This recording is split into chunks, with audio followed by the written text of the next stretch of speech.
totally changed.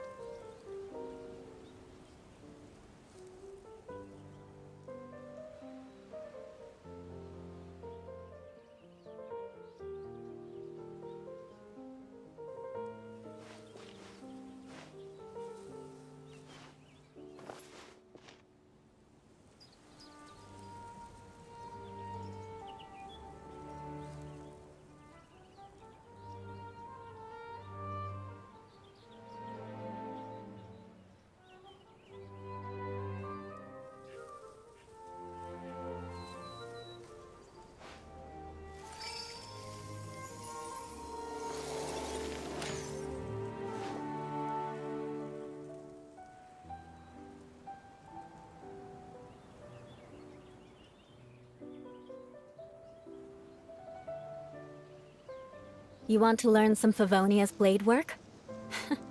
Alright then, I'll teach you. Oh yes, I'll teach you all right. Mark my words. Okay, let's start it.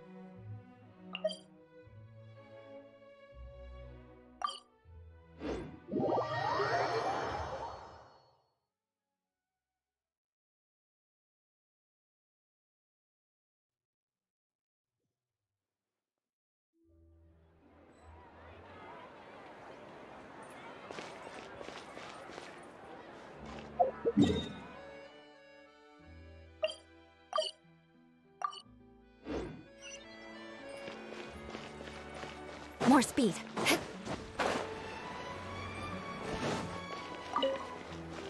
More speed.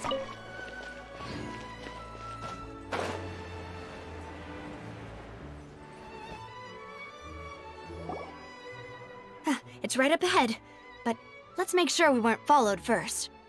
I've been keeping watch, demoiselle. I haven't spotted anyone suspicious thus far. Very good. But let's not let our guard down for now. I shall find rooms for our respected guests. Thank you, Malus. Now, let's continue, traveler.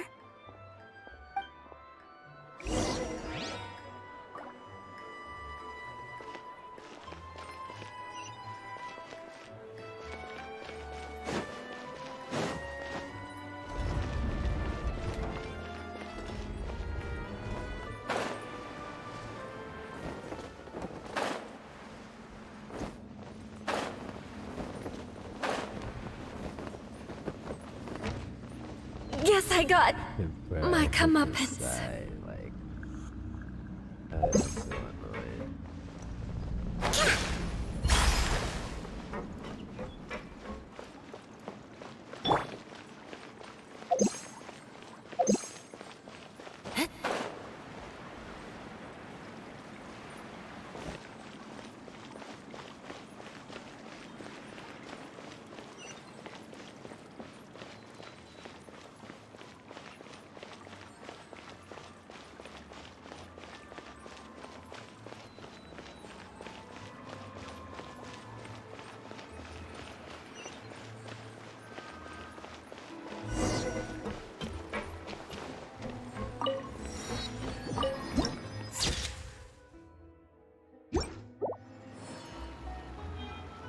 Okay, that's cool.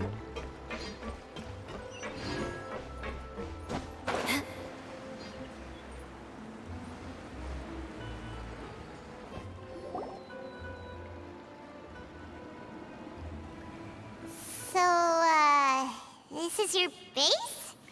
It's not quite what Paimon imagined. Your accommodations have been arranged. Under the present circumstances, I can confidently say it's the best we have. Well, our funds have been a little tight lately. After all, we don't allow illegal or unethical profiteering. In fact, our funds often come from citizenry who support us. Seems like it's tough times for everyone. But if you have the support of the people, that does sound like it's worth it. To be honest, our financial situation was a lot better back when my father was in charge a few years ago. I'm afraid I'm not quite his equal. Your father... He was the previous boss of Spina di Rosula, right? How did he Demoiselle, if you'll allow me to explain. No. I'll explain it myself. I suppose I couldn't run from this topic forever. And as partners, this is something I hope they can understand. My father's name is Callus. Yes, the same one they call Callus the Unfaithful in the streets. 3 years ago, he was accused of murdering his own friend. But he chose a duel to defend his honor instead of standing trial. He died in the duelist's ring. Oh no. But I do not believe my father was a murderer. I'm sure he was set up. At the time, I believed that if he only stood trial and was duly investigated, something amiss would crop up and prove his innocence. But strangely, he not only requested the duel himself, but rumor has it that even after being seriously injured, to the point where he could be deemed as having lost the duel, he refused to surrender, determined to die in the arena. 3 years later, I still don't understand why he did that. How could he protect his honor if he's dead? If anything, he gave up his chance to defend himself. The closest piece of info I have is that my father had been investigating the serial disappearances case at the time of his death. Ah, so that's why you're so determined to get to the bottom of that case. That's right. I've also tried to investigate the murder my father was implicated in, but I haven't found a single new clue in my countless reviews of the investigation records. However, I believe that if the murder case is related to those behind the disappearances, they must know something. I must know what really happened. Was my father coerced? Framed? Even if he really did kill his friend, I must get to the truth. If only he'd been more open with me when he was still alive. He even hid the fact that my mother died due to complications when giving birth to me. And now, here I am investigating his death. You really are a handful, aren't you, Papa? Demoiselle, please, if there is anything I can do, anything at all. I also will never believe that Master Callus murdered anyone. There are none whom I respect more than the two of you, Demoiselle. Master Callus did so much good in life, yet all it took was one murder case for him to be dubbed Callus the Unfaithful. Even our supporters decreased greatly due to that incident, hence our strained finances at present. Wait, It sounds if like he Callus smoked was all such the a good cigarettes. man, wouldn't people at least be a little suspicious when he was accused? No. Perhaps people just revel in that kind of drama. People love watching the evil turn over a new leaf, but they also enjoy watching good people fall into an abyss from one slip-up just as much. But how could... never mind. If Callus was really falsely accused, we have to find the truth. He didn't deserve to have that happen to him. There is one other thing. Master Callus's opponent in the duel was Ms. Clorand. Oh, her? Well, then, isn't that as good as saying that she was the one who killed him? Yeah, that's not the sort of thing that you can just let go and move on from. Ms. Clorand has always placed great emphasis on the honorable nature of the duel. If her opponent doesn't yield, she will not stop either. She knew Master Callus beforehand and greatly respected him, but seeing how he was resolute in the arena, there was only ever one choice she could have made. It's not that I don't understand her at all, but I just can't deal with this yet. Don't worry, Navia. Paimon knows how you feel. You don't have to force yourself to do that. Afterward, Ms. Clorand told us that at the start of the duel, Master Callus requested that she ensure Demoiselle Navia's safety. Hello, bro. Yes, that is our understanding as well. Oh, Papa.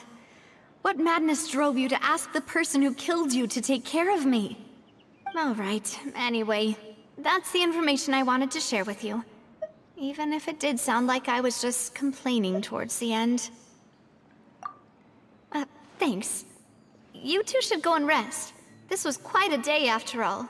Yeah, Please, relax and get some sleep. We will ensure you rest soundly.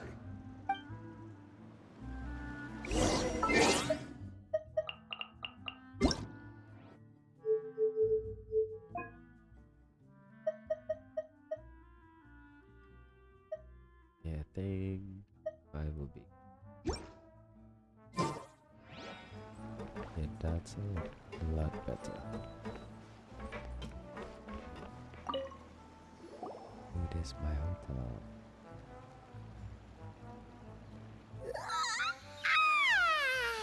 Paimon slept so well. This place feels almost too safe. Huh? Navia? Where did the other two go? I sent them back to Poisson. It's Spina de Rosula's place of origin, and where we have our headquarters.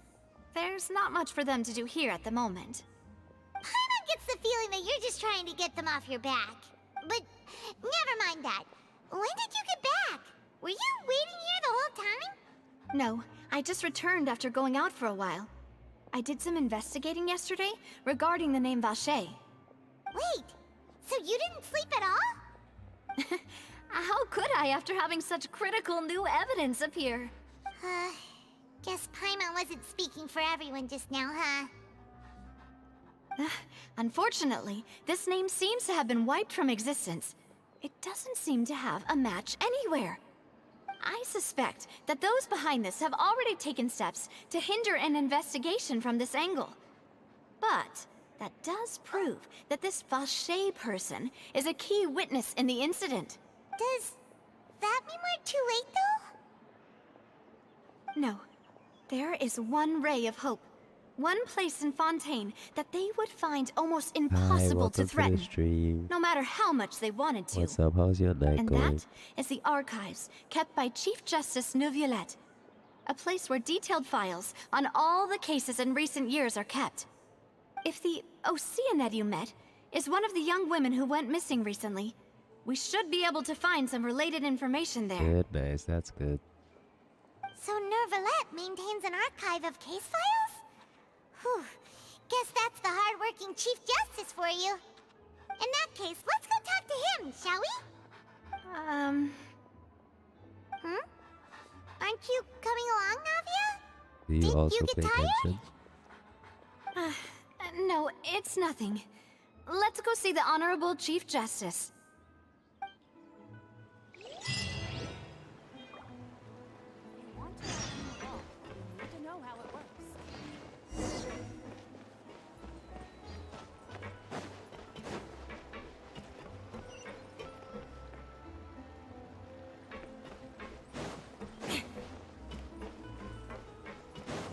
More speed.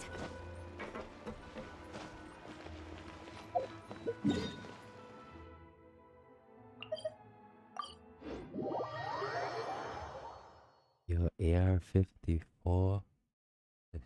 The Palais is right up ahead. 145. Come on. I'm afraid to ascend, bro. I am scared to ascend. I've seen it.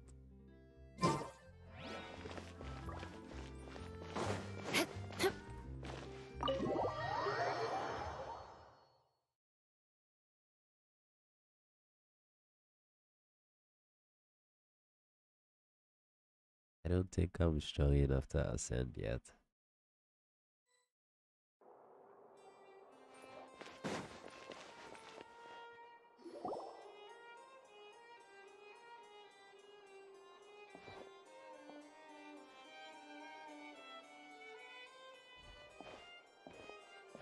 Halt!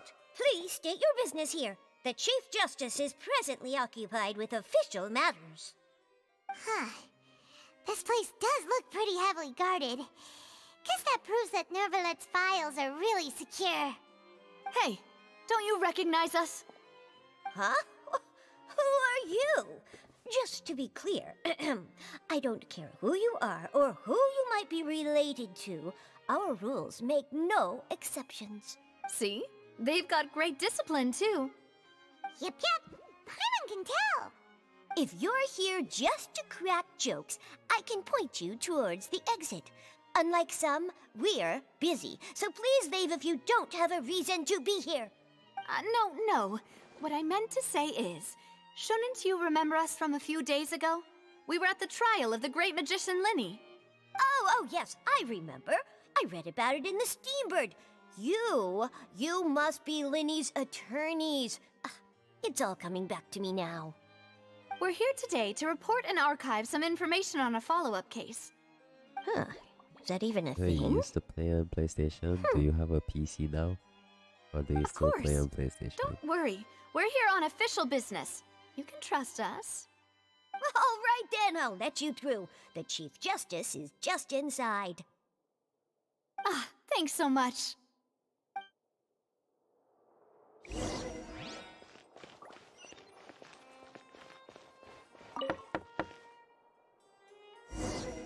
Please come in.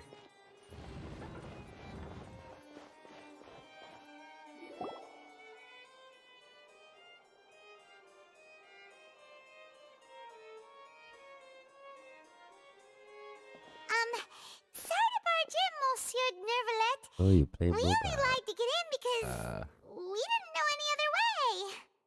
It's all right. Please Is let me know mobile, how I like, may be of good? assistance Like, does to it you. run good?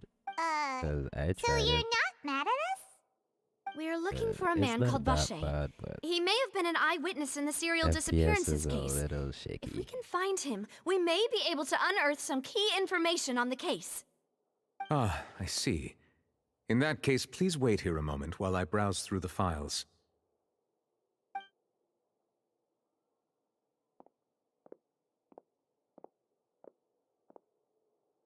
Who knew that Nervalet would be so easy to talk to?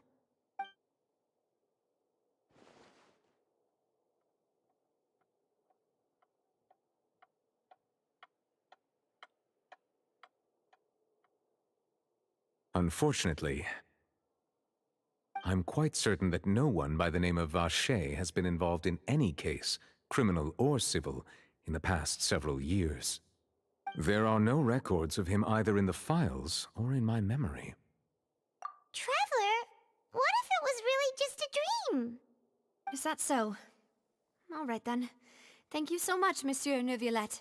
We'll take our leave now. Ahem.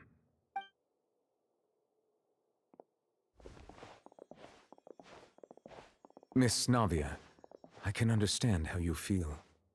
Your father, Callus, was a truly exceptional man. We deeply regret his passing. And what are you trying to say, Monsieur Neuvillette? Are you trying to console me? Extend your sympathy? Or just express some tendril of regret? No. You Yeah, it are is not trying to fun. do any of that. It is fun. I can hear it in your voice. There's no emotion behind your words. You only said those things because you felt like you should. It's just like last time. After my father took his place in the duelist ring, I pushed through the guards to talk to you as a last resort. You even told me then that you thought there was something fishy with the case, yet you still allowed the duel to go ahead. In your eyes, the value of a human life is nothing compared to those cold laws you hold so dear. If you truly regret my father's death, then why didn't you call a stop to the duel? Why didn't you give me the power to stop him from throwing his life away? Why did you just let him die, despised and hated by all? Everything was hanging on a thread at that moment. Just the tiniest effort could have changed everything. There are still so many things I never got to tell him. So many questions he still owes me answers to. If you really have no heart, then just look me in the eyes. I, Navia, will show you the true meaning of regret. I'm sorry, Miss Navia. You and my father are truly alike. You keep all kinds of things in your heart and never say a word to anyone. It's not so much that you can't feel, but that you would never express anything. Oh well. In any case, everyone already knows full well the apathy of the Chief Justice. My apologies for taking my emotions out on you, Monsieur Chief Justice. Let's go, Traveler and Paimon.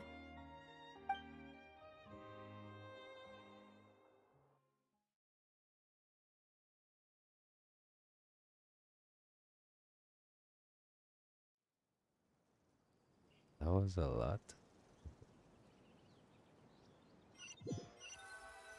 Someone's hurt.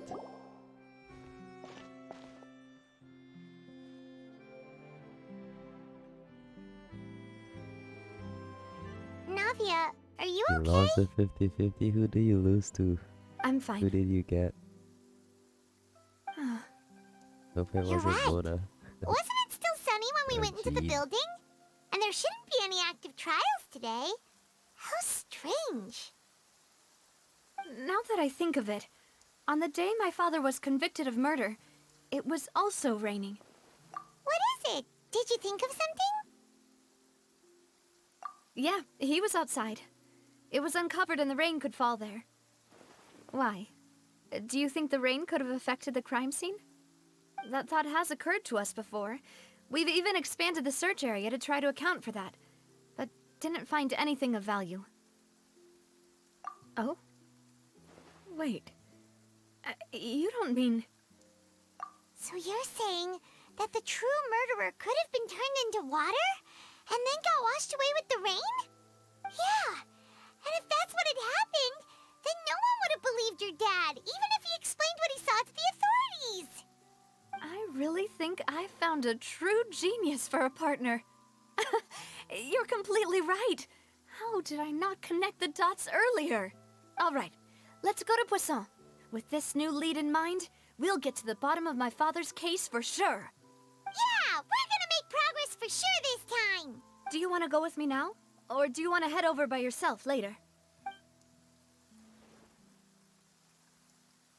Great. Let's go then.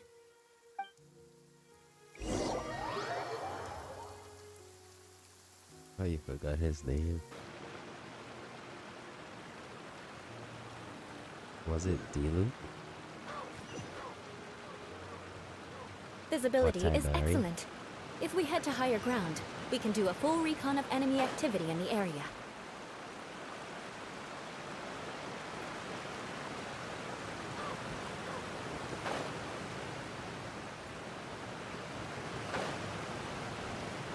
Oh, it's a Tainari. Whoa, what a huge ship! Why would a ship be anchored at a place like this? There's no need to be so surprised. While it may look like a ship, it's actually Spina di Rosula's headquarters. My father was the one who asked for it to be built like this. Perhaps our taste in exterior design is the only thing we occasionally had in common. A gigantic and glamorous ship embodies discovery, opportunity, ambition, and conquest. Hey, It man, symbolizes Yula. Spina di Rosula's bright Yula's and my limitless favorite future. character since... yeah. Since I started playing. And Paimon thought you were bluffing when you said Spina di Rosula had a glorious past. Paimon was confused why a group with such a history would live in the sewers. But now that Paimon has Wasn't seen able to get this her in ship the for first part, herself, so I had to wait she's like a been few years to convinced. get her. You make Well, me, that's Poisson cool. is where Spina di Rosula began, after all. It's our main base, our home.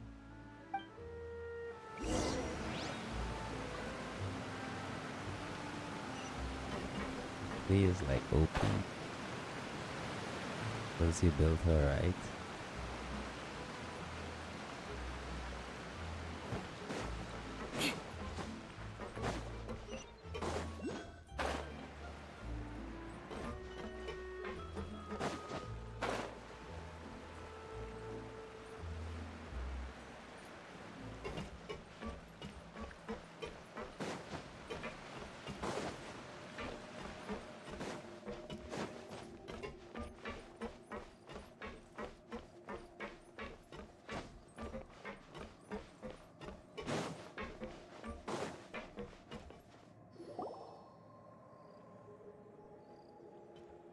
Melus, we're back! Apologies for the wait, demoiselle, and our most important partners. You said before that you still had some business at the court. What brings you back to Poisson so quickly? About that. It's because my partner here reminded me of something really important. You see, what if my father's case had something to do with water from the primordial sea? You still remember, right, Melus? On that night, it was raining? Yes, the case was quite similar to that of Mr. Linney's. Both were what you'd call impossible murders. Could you tell us a bit more about what happened before? Yeah, of course. Many years ago, something called synth began to gain popularity in Poisson. At a glance, it was a kind of drink that could excite your mood and produce many pleasant hallucinations. Wait! Didn't that guard guy who turned into water also mention that the primordial water could be used to produce some kind of potion? Yes, he did. Considering what we know now, it's almost certain that synth is created using water from the primordial sea. If you drink synth for an extended amount of time, you'll suffer many side effects, such as losing the ability to focus or control your emotions. And if you were to stop drinking it completely, you'll experience flashes of paranoia and anxiety while lacking energy to do anything. It's an extremely dangerous substance. As he oversaw Poisson, my father was compelled to put a stop to synth abuse and called for a complete ban of it. Boss's uncompromising attitude incurred the synth vendor's wrath, but no matter how much they threatened or bribed him, he refused to yield. Not only that, Boss became determined to find the mastermind behind the synth operation and put an end to the problem once and for all. Yes, but the enemy was very cunning. So he could never get anything out of the dealers, all of whom only sold the stuff and weren't privy to the rest of the operation.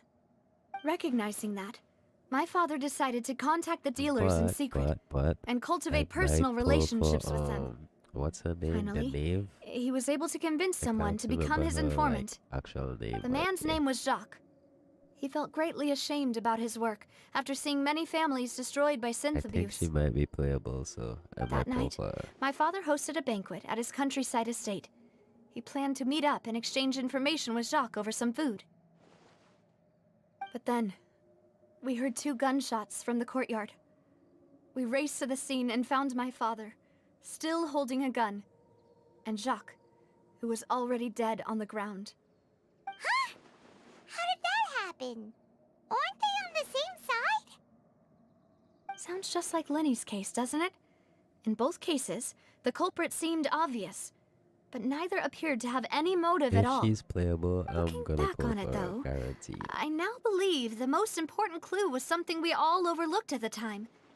There were pieces of clothing left at the scene. I don't know if I want the Archon, though. Precisely. It's He's all kinda thanks to you annoying that I in made the my eyes. connection now. Back then, we all just thought they were some costumes that Jacques used to disguise himself at the banquet. But, considering it now, it's almost certain that they belong to a third person at the scene. With one extra... You're right. Oh, We I still skipped don't an know what accident. happened. But my intuition tells me that we're on the right track to figuring it all out. I'm finally headed towards the truth. Jacques was an empathetic man who was infinitely remorseful for his past actions. It's unlikely that he turned on Boss with zero warning. I think this Yeah, but third I can't person say is probably the key to the full truth. I On gotta that call note, some however, voices. Stop. even though this If will we're not an please you, American, so demoiselle, as your and your father's butler, I must still offer a word of warning. Our opponent is insidious and cruel. They are extremely difficult to deal with, and Boss has already lost his life trying to bring them to justice. Even though Spina de Rosula has lost most of its former glory, Poisson has welcomed a new time of peace, and we have been allowed to live out our lives. There is no need to follow your father's path. It would be both wise and in line with Boss's wishes to step back and give up on the case. If that's indeed what he wished for, then he should have told me that himself. Was I not the closest person to him? And yet, I was the one most kept in the dark. What was the point of him dying without sharing any of the secrets he knew? Did he manage to protect anything in the end? Synth is still here. Callus the Unfaithful is still his epithet. And Spina di Rosula is barely getting by. Nothing has changed. Did he think I'd just accept his meaningless death and live out my life just as meaninglessly? I've never accepted that. Ever. Not since that day, and certainly not now. I want to find out the real answer for everyone's sake. For the missing girls, for the victims, and for myself. Navia. This is indeed the best moment to act. Your partner appears to be quite reliable, and more importantly, Demoiselle, I think you're also ready to take this on. So you do know something else, Malus? Yes, I do. In fact, even before that banquet, Boss already knew of the connection between Synth and the serial disappearances case. But what drove So all he the was tensions to the keeping boiling secrets. point was the revelation that you, Demoiselle, had been selected as the next target to disappear. What? Ooh, they wanted to kill her. Boss also didn't tell you that he had been diagnosed with a rare illness. The doctors told him that he had no more than 5 years left to live. And the serial disappearances case caused him great anxiety. 5 years was nowhere near enough time to resolve this long-standing conflict. But once he passed away, all the danger would pass on to you. Knowing all of this, he decided to use one final intimidation tactic before his death. He claimed to have already gotten his hands on some key incriminating evidence for the other side, and even told some members of Spina di Rosula about the details. But as long as you remained safe, he would not share the evidence with the public. If something were to happen to you, then he and all those he told would immediately expose all they knew about Synth and the disappeared victims. Right, so nobody would be able to get off scot-free. As we've seen, Boss's tactic has worked. Even though Boss has been gone for a long time, the other side has not tried to take Demoiselle's life. No, I don't believe it. He never appeared to look sick to me. No father wants their daughter to see them weak and haggard, especially someone as proud as Boss. To him, dying in a duel and suffering lasting dishonor as the unfaithful were still far preferable than losing face in front of his daughter. So he chose to die in silence, so that he could protect me. I'm afraid you're not understanding this correctly, Demoiselle. What Boss wanted to hand to you was not a parasol, but a sword. If Boss's spirit could hear you telling me that you want to find the answer for the sake of everyone involved, I'm sure he'd be extremely proud. That fool. Couldn't he have just given it to me straight? No. He might have set up everything precisely because he never thought I'd be able to understand him. Is that the amount of confidence he had in me? And what if I was never able to make it to where I am now? Yeah. I suppose that's true. With the way he'd set things up, if I had wanted, I could have just lived out my life without a care in the world. But thankfully, he rarely talked to me about complex matters, and thus understood little of me as a person. In this case, he really didn't need to give me an easy way out. Malus, what was the key evidence that he shared with you? It's the location where Synth is produced. Essentially, it's the enemy's headquarters. When he was threatening the enemy, Boss didn't share the specifics of the incriminating evidence he found. But if you want to use it against the enemy, you'll still have to take several things into consideration. Why?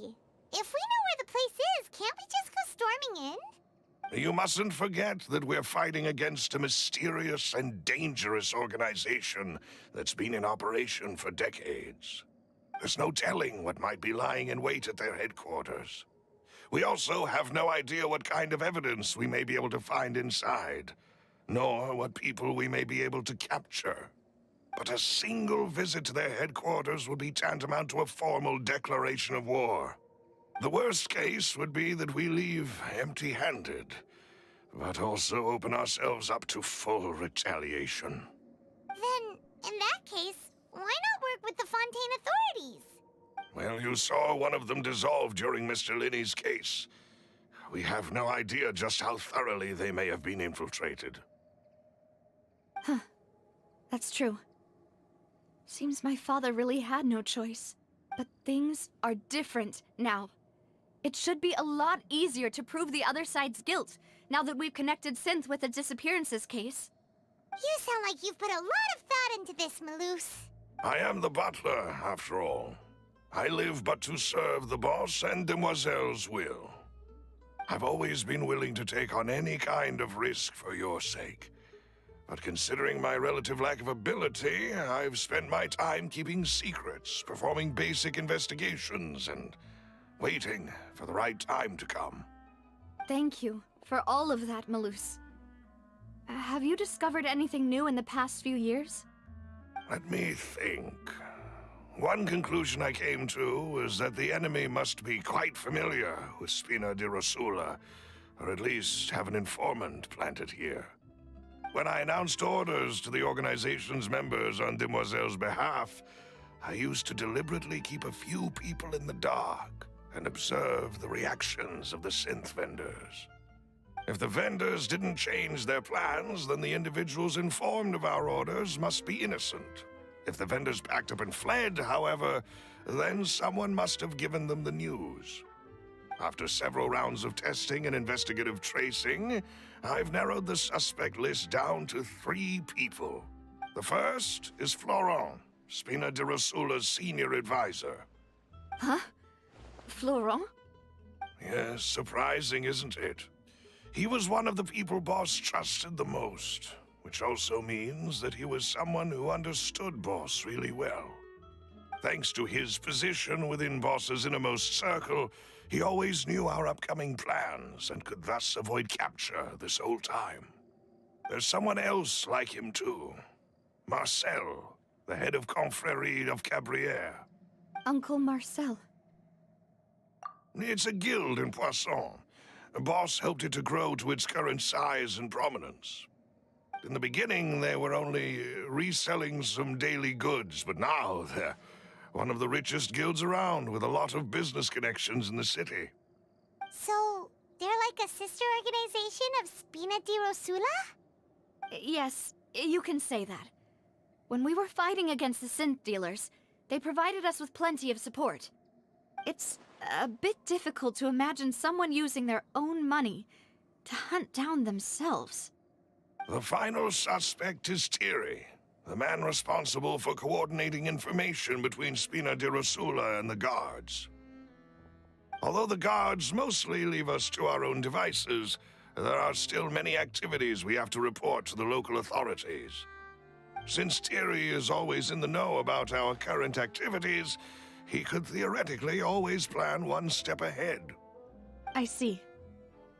These are all people who I communicate with quite regularly. To think that the enemy we've been fighting against has been right next to me all along, among those I trust the most. It's almost too hard to believe. If you want to investigate them, please take every precaution to not alert the quarry. Judging from our experience, the enemy is extremely cautious. Of course. And thank you, Maloose. You've provided us with a lot of great information. You're too kind, my lady. I'm just doing my duty. And before I forget, proving Boss's innocence would also mean clearing him of blame in Jacques' death. After that incident, Jacques' wife and daughter were taken into the Spina's care. They still live in Poisson today. If it might help, you could also pay them a visit. I can make the necessary arrangements. Oh, thank you so much, Maloose. You really are the best. A new case awaits, my dear partner. I hope we can work together to uncover the truth and end this case once and for all.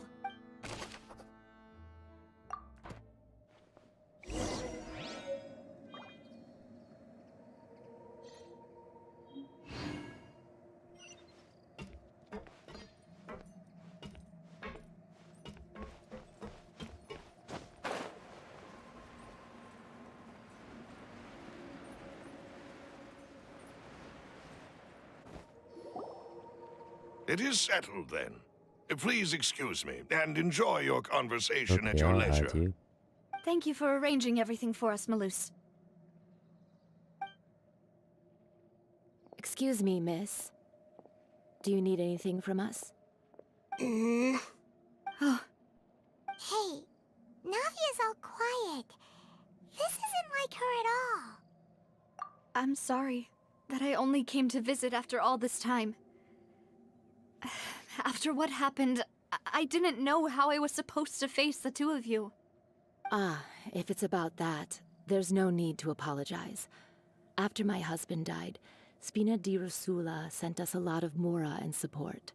I understood your guilt and apology to be genuine.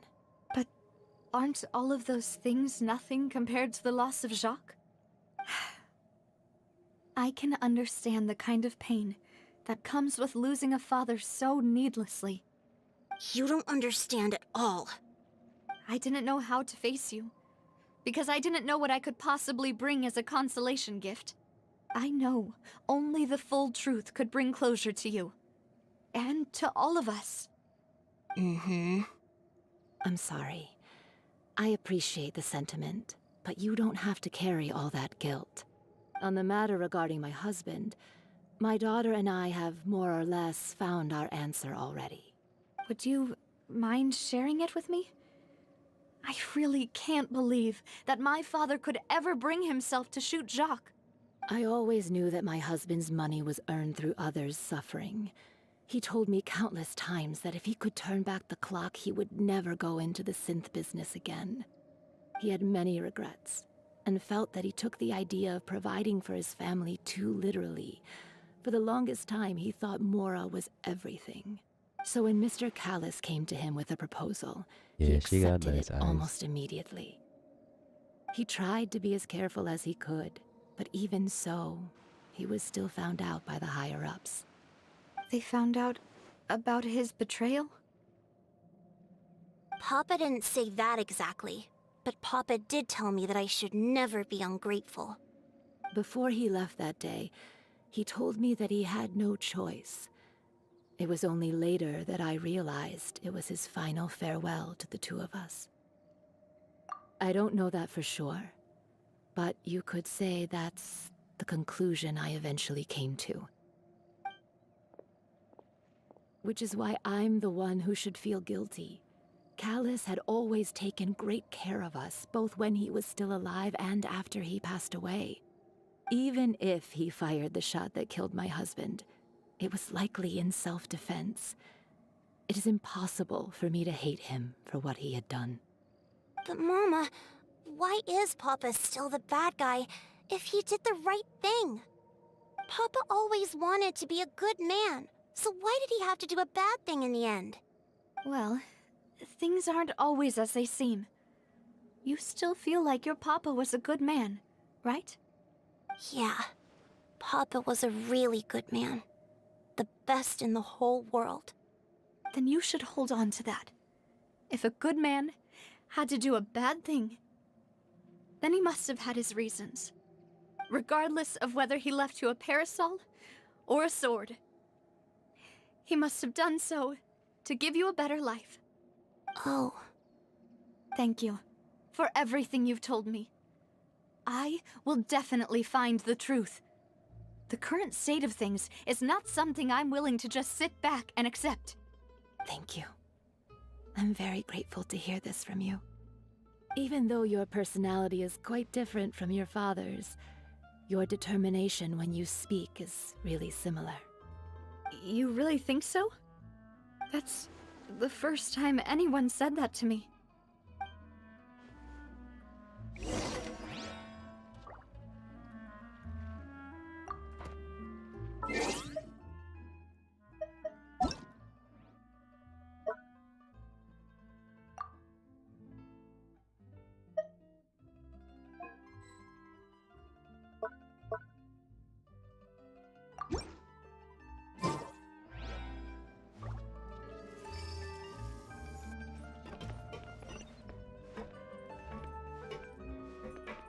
Are you okay, Navia?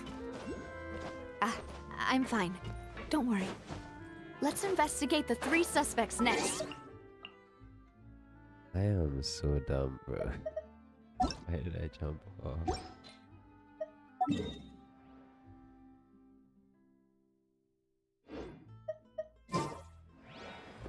Why did I do that? Florence should be nearby, and we should be able to find Thierry and Uncle Marcel in the city. I'll get myself together on the way, so please don't worry.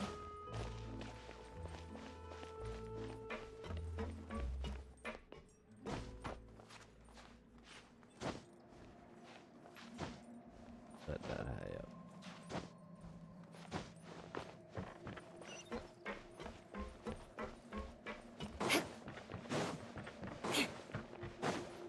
More speed.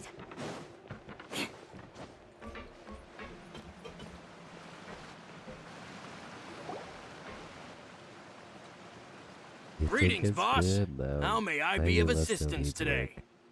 I'm sure you've heard about what happened at the Opera House. Someone got turned into water right in front of us. Yeah, I've heard. With something that dramatic, I'm sure journalists will milk it for all it's worth. And it'll be all the talk for the next several weeks.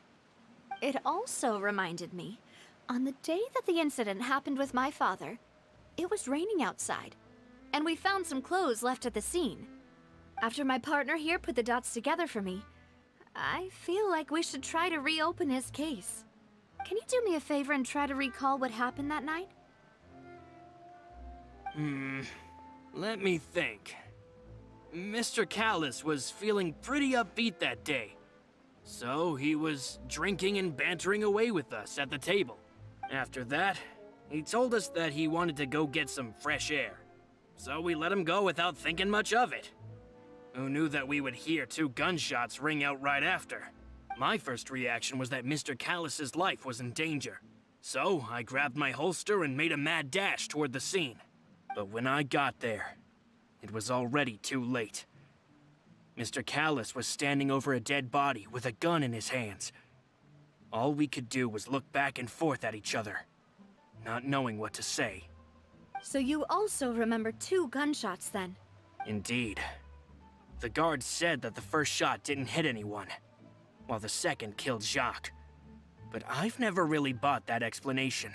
Reason being, Mr. Callis had left his gun on the table. I even made sure to confirm that before running to the scene. But according to the guards, that doesn't mean he couldn't have had other guns on his person. About the clothes left at the scene that you mentioned, do you think there was a third person there who was turned into water? At least from our perspective, my father had no reason to kill. So he would also have no reason to bring an extra gun with him. The gun he was holding probably belonged to Jacques, or a third person on the scene. Yeah, that makes a lot of sense. So you're saying Mr. Callis ended up with the gun because he seized it from one of the other guys? But hold on.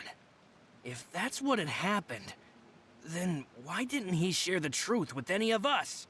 He didn't even want to face the Oratrice machine, and chose instead to prove his honor in a duel. Did he lose all faith in the courts after seeing someone dissolve right in front of his eyes? About that, Malus told me a thing or two. So, I think I can understand why he committed to the duel.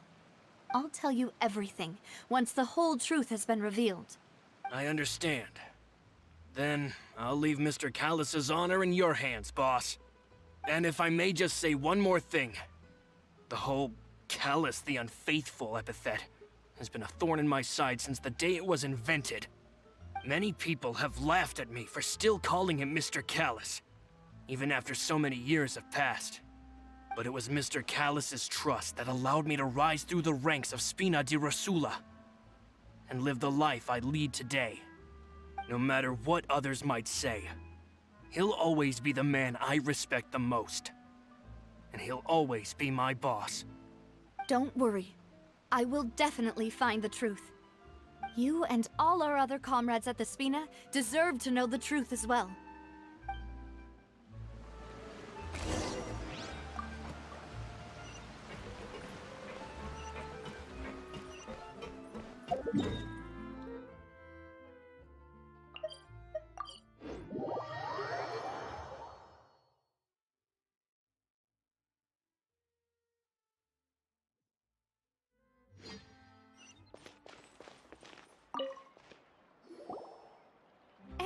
Thierry, it's me.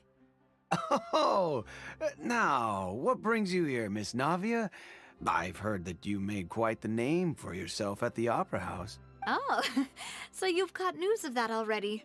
Oh, okay. Hey, I'm also a member of the Guards, you know. The way you make it sound, people would think I was sent off to Poisson because I had done something wrong. Are you sure there isn't a little bit of truth in that? Under normal circumstances, shouldn't you have been called back to the city already? I mean, where I work is really up to me. Let's just say I enjoy the ambiance of Poisson. Callus did a fantastic job running the town, building Spina di Rasula from the ground up and clearing many obstructions in my way. It would be next to impossible for me to find a similarly easy but high-paying job in the city. Anyway, enough chit-chat. Are these two friends of yours? You, here for some formal business? Yes. These two are my partners. What happened at the Opera House made us realize that Linny's case and my father's may be related. We're trying to reinvestigate the details of my father's old case. Ah, I get it. You think there might be more to the case now that we know people can be dissolved into water, right? I was also flabbergasted when I first heard of it. If you want to go through the original files from your father's case, I can help you look for them. That'd be much appreciated. Thank you. Actually, I have another question. Do you have the authority to dispatch Gardamex? Of course. Without them, I couldn't possibly handle Poisson on my own. Why do you ask? We definitely can't use them to forcefully get more evidence for your father's case. Well, you see, just recently, we were attacked by a horde of unnumbered Gardamex in the city. So, if you hypothetically wanted to do something against me, all you would need to do is get rid of the mecha serial numbers and send them after me. Then you think too highly of my abilities. Dispatching mecha is very different from controlling them. If I had to make an analogy, when you order a dish, the chef will make it for you. You can ask the chef to cook, but not to massage your shoulders or carry your baggage. If you try to make unreasonable demands, the chef would just think you're out of your mind and ignore you completely. The same goes for me and my Gardamex. Removing a serial number is also not as easy as you might think. There are a lot of complex steps to it, and it's almost impossible to keep it a secret. So I can promise you, those mecha were definitely private units. They're certainly not cheap. So, whoever their owner is must be super rich, powerful, or both. Now that you mention it, though, being in the synth business would definitely be profitable enough to afford this. Oh, then you're officially in the clear, Thierry. Oh, well, thank you for the vote of confidence, Navia. Jokes aside, I'd like to wish you all the best with your investigation. I'll be staying in the city for a little while, so just come find me if you need any support from the guards.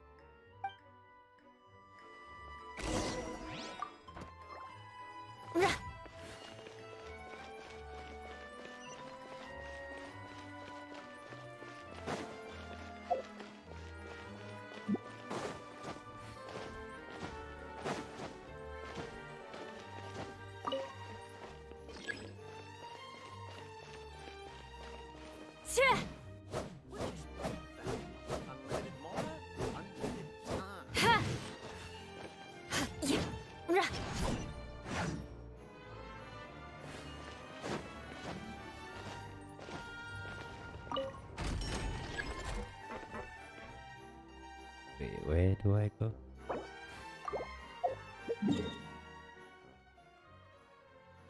I have no idea where that is.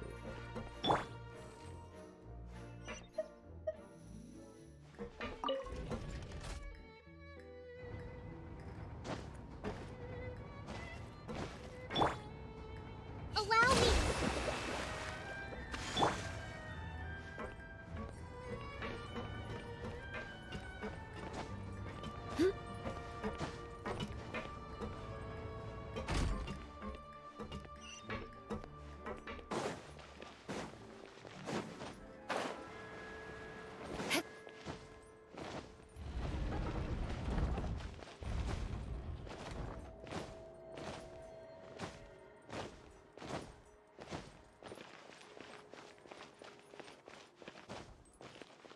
course.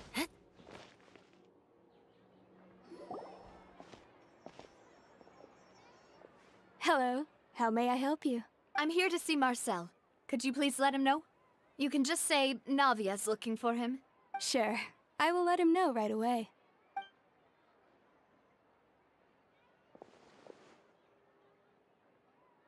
Ah, Navia, hello. Sorry to keep you waiting. I'm not as young as I used to be, so my legs are giving out a bit. Oh, it's all right, Uncle Marcel. There's no need to stress. I just wanted to talk to you briefly about what happened in the Opera House. I'm sure you saw everything too, right? Yes, I've never seen anything so strange. Oh, you were at the Opera House too? That's right. I went there with Navia to see the magic show. Who knew it would turn into a whole murder mystery? I also witnessed your marvelous sleuthing work. Quite impressive. To beat the Hydro Archon at her own game on her own turf, I can already imagine everyone in Fontaine discussing your exploits over a few glasses of wine. Oh, Paimon doesn't want to become the talk of drunkards. Apologies. It's just how Fontaine is as a nation.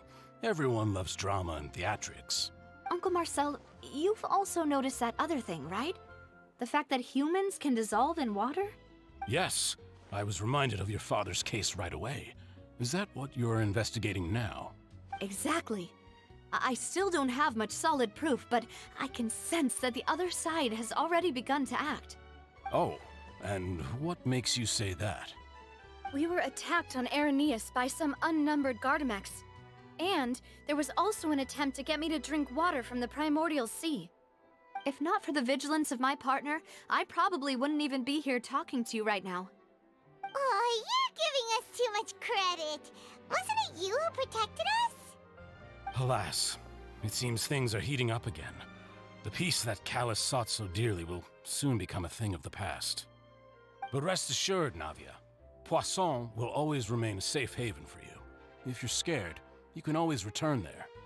If anyone dares to lay their hands on you there, the Confrérie of Cabrières will use its funds to the last Mora to bring them to justice. Thank you, Uncle Marcel. But I don't intend to go into hiding. I'm going to strike while the iron's hot. Do you have any new thoughts on my father's case? About that. Sorry, my age is catching up with me, so it'll take me a while to recall my memory. The Confrérie was responsible for that banquet, so I was out and about the whole time making sure things were running smoothly. I didn't even have the time to drink with the guests. Then I heard the sound of a gunshot, and the rest was history. Oh, it's okay. No need to push yourself. We'll ask around some more, see if there are any valuable clues elsewhere. Sounds good. Just let me know if you ever need Mora. All my wealth comes from Callus's patronage and support. I'll spend however much it takes to clear his name.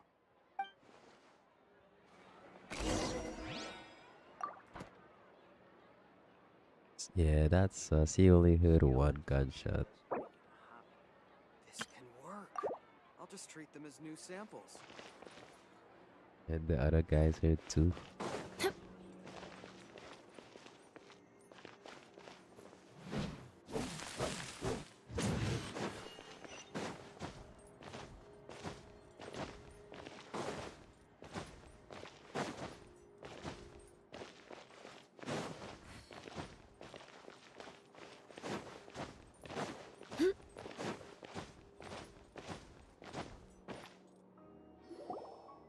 We've talked to all three suspects, purely based on their conversations with me. None of them sounded particularly suspicious. I suppose that's to be expected, though. If a single conversation's all that's needed to find them out, then my father wouldn't have needed to investigate the case for so many years. Anyway, even though we didn't make a breakthrough, let's still compile what we were able to find. But where should we start? Ah, you're right! Flora mentioned that Callus probably only ended up with the gun because of circumstance. That makes sense. According to Jacques' family members, he already told them that he had been discovered, and that he had no choice before he left home that day. If I had to guess, He probably received an order from the synth boss to kill my father. Had he refused, he and his family's lives would have been forfeit. So, Jacques fired the first shot?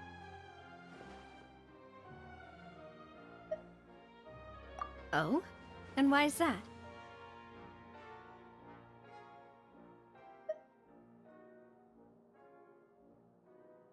Ooh, that's a good point. Jacques probably already knew that he was just being used as a tool for murder. And once he had completed his mission, he'd be of no more use to his boss. Huh. So, what would make more sense from his perspective would be to turn his back on the Order and seek protection from my father. Makes sense. But without evidence, that's still just a theory. Besides Jacques, the attack from the Gardamex has been bothering me quite a bit as well. It's obvious that our enemy has become more antsy after the secret of the primordial seawater was revealed.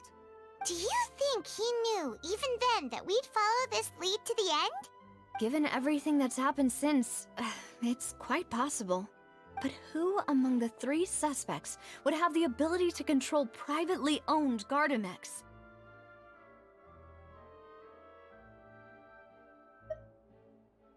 Thierry, you say? Huh. It is possible that he's figured out a way to convert the Gardamex for personal use. But I didn't feel like he was lying when he was talking to us about the mecha. I also don't think he'd be able to keep that kind of tampering under wraps. Yeah. Had he actually tampered with the mecha, we'd be able to prove it with a simple check of the guard's inventory. If the mecha were taken from the guards, it should be pretty easy to find out when and how that happened.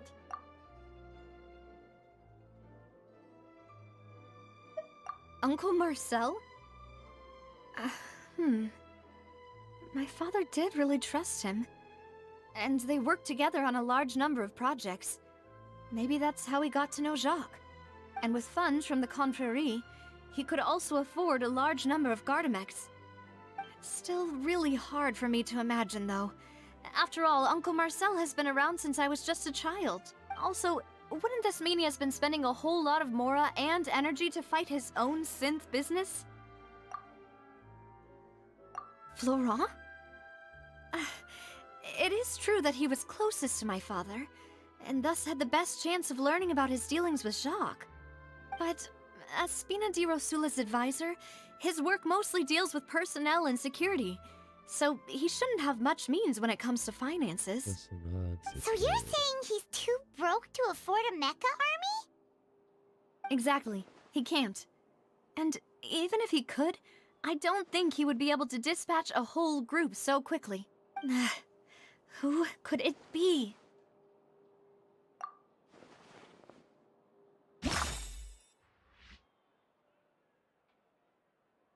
Who is it?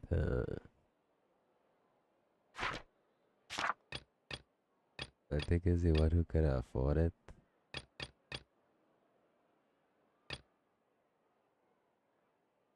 I think it's Marcel, honestly.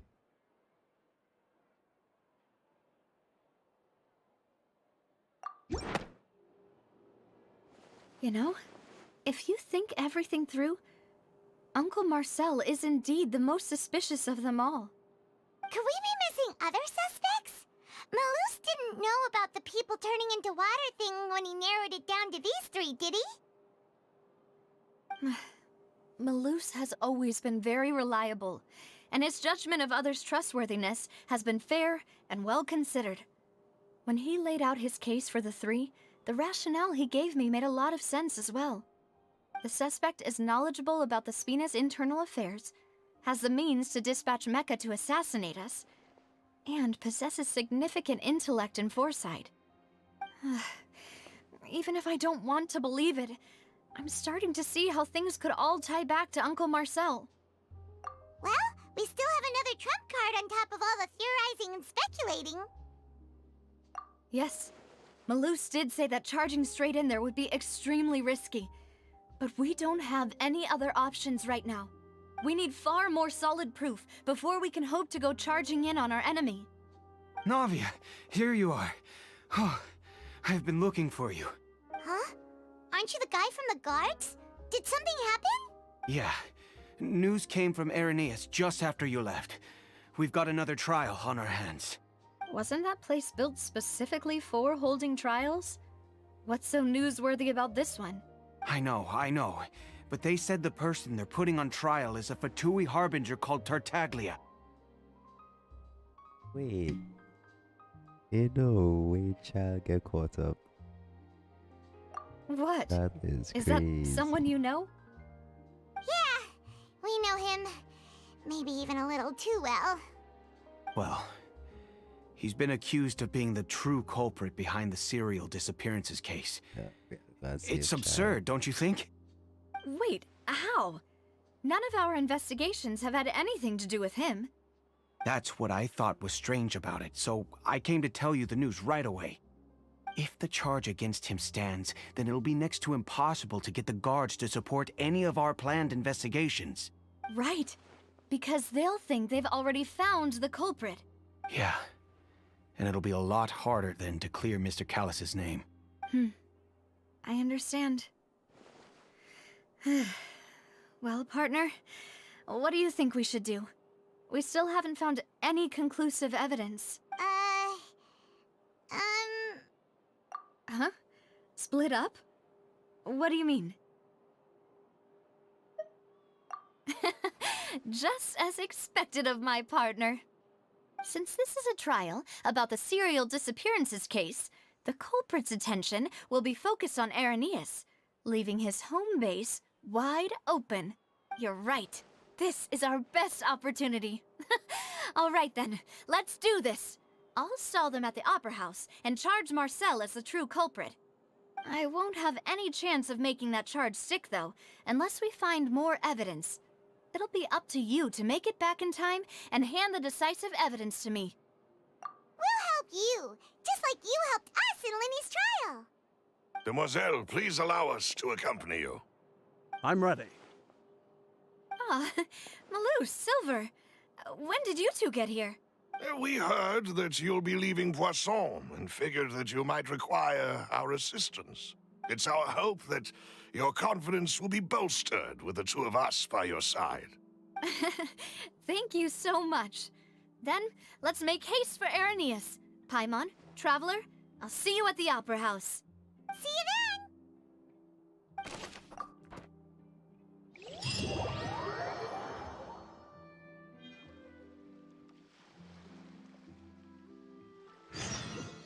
Now that Navia has set out for Irenaeus, we should also get going. The location has already been marked on the map, so let's head over.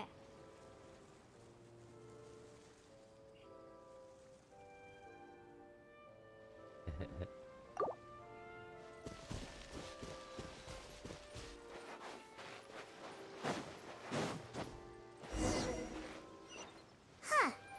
According to Malusa's info, the synth production base is How underwater. do you go underwater again? Let's go and try to find the entrance.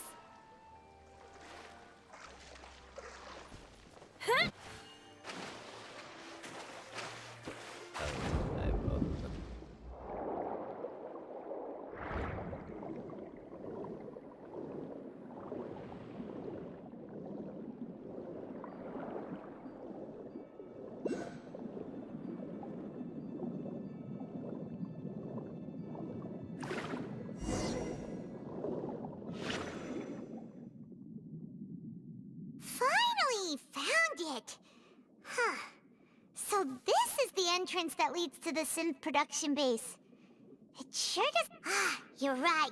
An important place like this is bound to have a ton of protective measures and mechanisms. Navia's probably arguing up a storm right now to stall for us.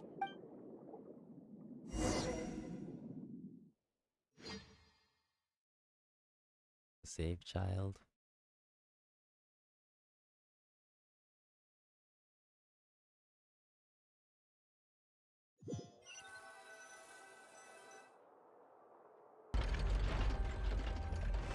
It would appear that I must repeat my question again, Mr. Tartaglia. Do you accept the charge that you are the true culprit behind the serial disappearances case? To be perfectly honest, I don't understand your country's complicated court system, or the reason why I'm being charged with something I've never even heard of. However, I did hear that people who have been charged can choose to participate in a duel to clear their name. Is that right? In which case, as long as I accept the charge, I can have an all-out fight with that champion duelist Clorend, right? I've got to admit, that's one of the most enticing offers I've ever received. When I privately sparred with her last time, she was obviously holding back. Real disappointing. Hey! Don't you understand? You're currently the prime suspect for a major case. I do This not isn't like the place for like, you to be looking for fights. She is so annoying. Oh? Sounds like the Hydro Archon wants to lecture me on the ways of the Opera House. Then why don't you duel me too? I'm the kind of student that learns best in the heat of battle. No. That's not what I meant. Alas, it would appear that communication with the defendant is going poorly, and we have made very little progress. In that case, let me explain everything from the very beginning again. The goal of this trial is to determine the culprit behind the serial disappearances case. That case had nothing to do with him. You've got the wrong man. Huh? What's going on? Why is she interjecting again? I told you it couldn't be one of the Fatui Harbingers. Miss Navia, this is the second time you've interrupted the court proceedings. I only tolerated your behavior last time because you were able to provide the court with a key eyewitness. But that was an exception rather than standard court protocol. I can very well charge you with contempt of court for your interjections. Oh, please. Did you ever think I had any respect for this place's pointless theatrics? We can put that discussion aside for now. I'm not here to argue with you. I'm here to charge the true culprit behind the serial disappearances case. And if my charges prove true, then Tartaglia here will be proven innocent by default, correct? Oh, a young lady has charged in and offered to clear my name. How fascinating. Well, I'd gotten half bored to death by all these rules and procedures anyway, so I'll take you up on that offer. So, Your Honor, is there nothing else for me to do now? You may take a seat for now in the audience, but that doesn't mean the suspicions against you have been lifted. Now then, Miss Navia, who is the person you would like to charge instead? That person is...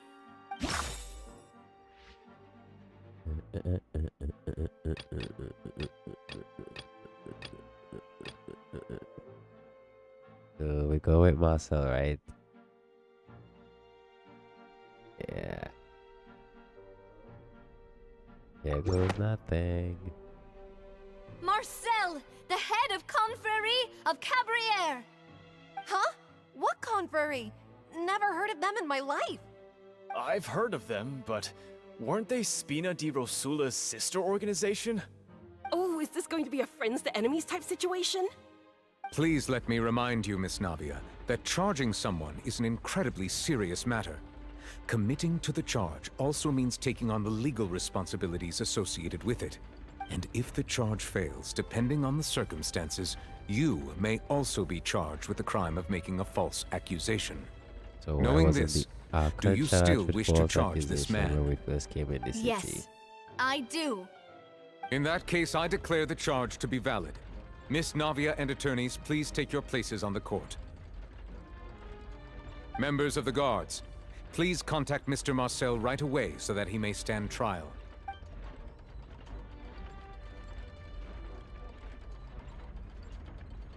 Mr. Marcel, you will not require an attorney. Is that correct? Apologies. It all just happened so quickly. I still haven't figured out what's going on. I think an attorney won't be necessary. This is probably just a misunderstanding between me and Navia. Very well. In that case, since both sides have now arrived, Miss Navia, please present your charges.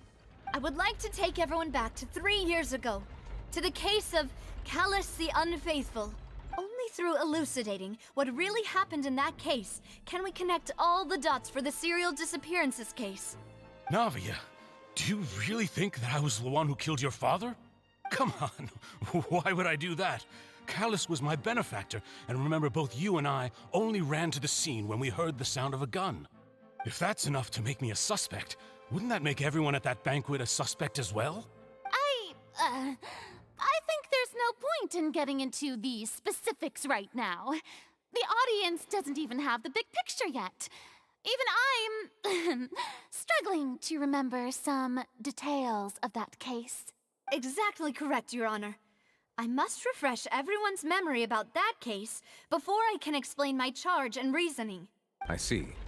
In which case, I will recount the findings about that case as originally recorded by Maison Gardiennage.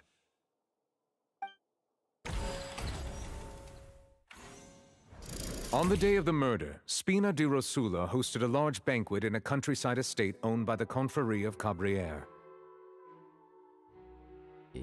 During the banquet, all attending guests heard 2 gunshots from the courtyard. See, 2 gunshots, and he only heard 1. When the guests arrived at the scene, they found the primary suspect, Callus, holding a gun, while his acquaintance, Jacques, lay dead from a gunshot wound. The guards' investigation did not recover any other firearms from the scene. As a result, they concluded that the suspect's first shot must have missed, while the second must have taken Jacques' life. The suspect did not dispute this conclusion, and also declined to defend himself in court. Instead, he chose to prove his innocence through a duel. Callus was defeated by champion duelist Clarande in the ensuing duel, and soon succumbed to the injuries. These are the known facts about the case. The one with the motive to kill was Jacques, not my father. And even so, Jacques still had no reason to pull the trigger. In truth, the third person shot Jacques first, and was shot in turn by my father when my father seized the gun from him. After that, the true culprit turned the third person into water, erasing all traces of him from the scene. Thank you for the summary, Your Honor. Of course, the guard's conclusion appeared quite sensible to us at the time. However, we should revisit the case now that we've gained new information about the abilities of water from the primordial sea.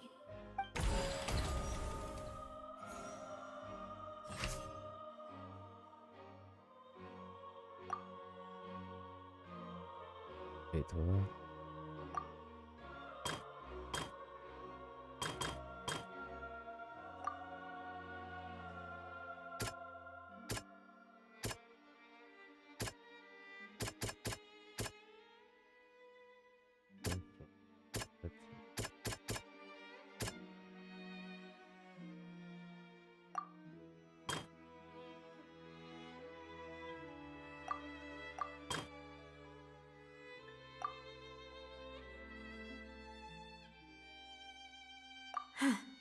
Something's not right. Let me think for a little while longer.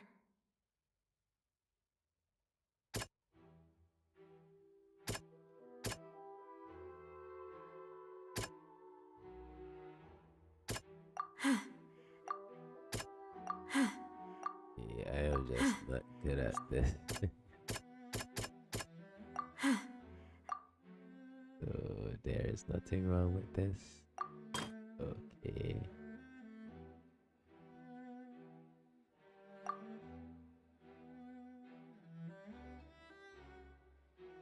Why isn't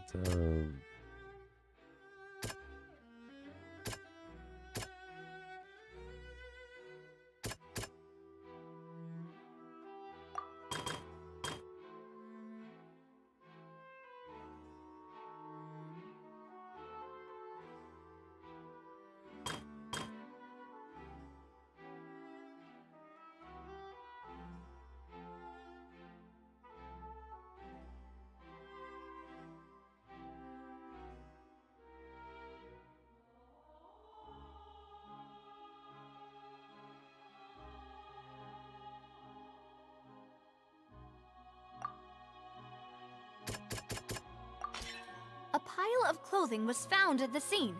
The guards once believed they were used by Jacques as a costume to disguise himself. But now, it is clear that the clothes were proof that there was a third person at the scene, and that they were turned into water after committing the murder. Since it was raining that day, the culprit was confident that they could use the rain to wash away all traces of their dissolved accomplice. That's one.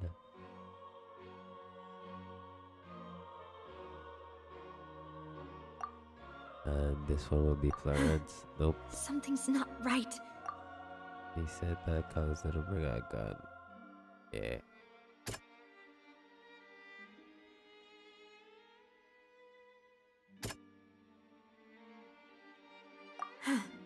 Something. Something. Okay.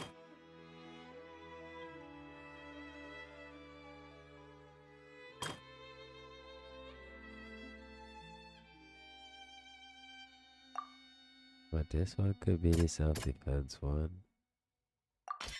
The testimony of the victim's family confirms that Jacques had thoughts of assassinating Callus when he set out for the banquet. However, in the end, he reconsidered and instead shared everything with Callus, hoping to seek the latter's protection. Unfortunately for Jacques, the true culprit had already considered this possibility and had sent out another assassin.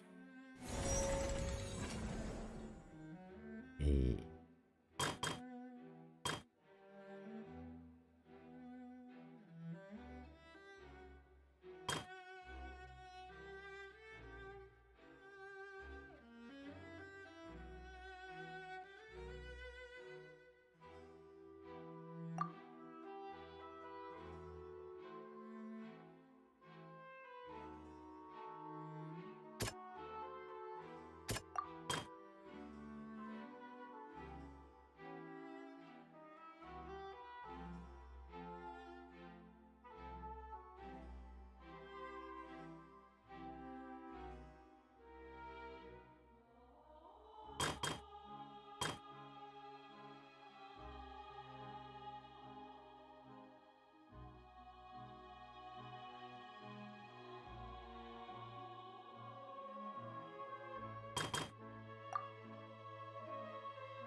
This assassin first shot Jacques, then turned to shoot Callus, only for Callus to wrestle the gun from him and kill him instead. Realizing this, the true culprit caused the hired assassin to dissolve into water, leading everyone to believe Callus was responsible for Jacques' murder. This is the true version of events.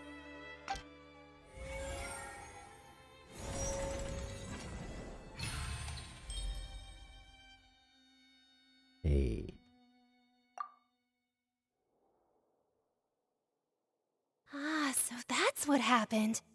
Wait, you're telling me something as dangerous as water from the primordial sea has been used for all these years?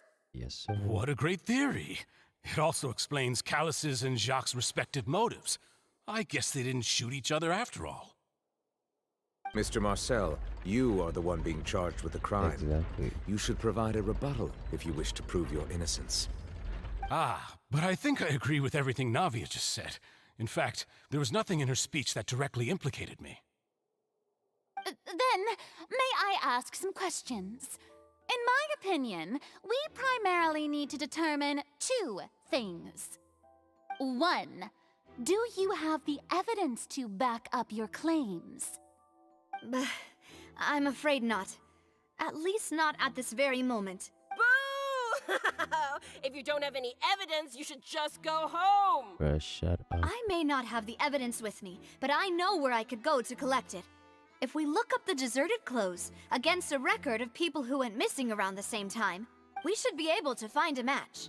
Considering the serial disappearances case, the guards probably kept careful records of all missing persons from around that time, regardless of age or gender.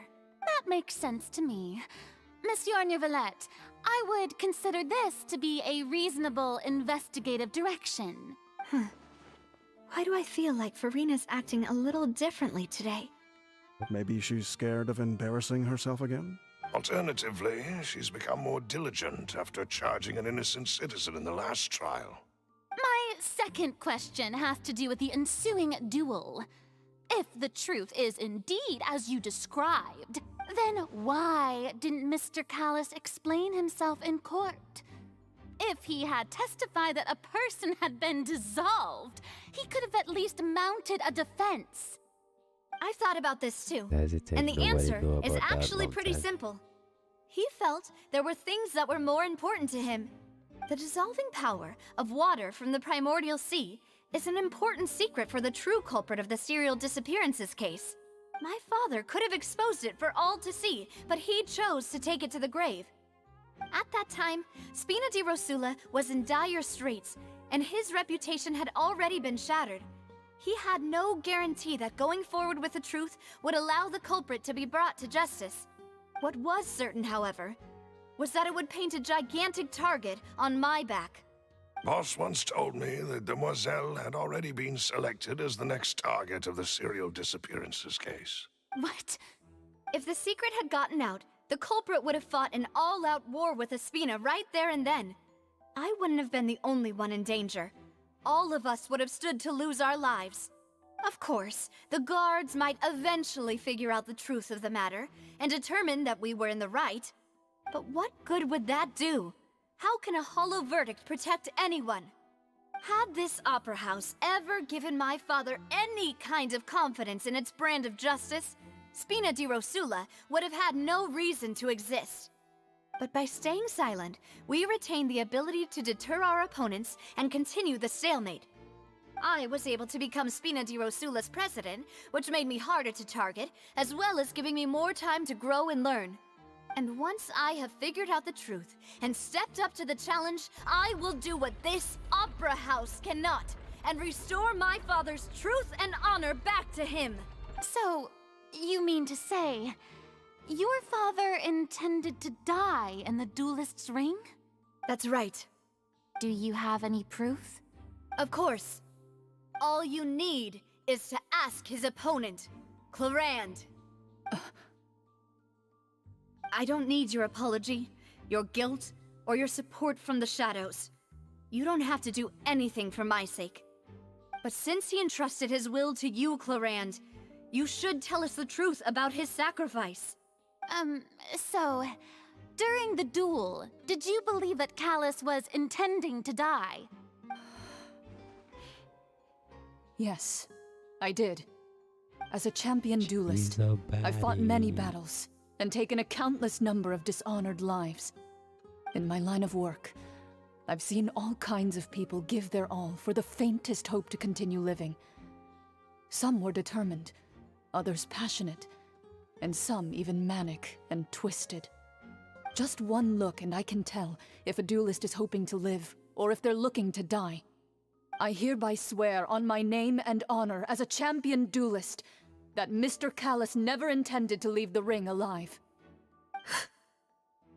Since that's your testimony, I have no more questions.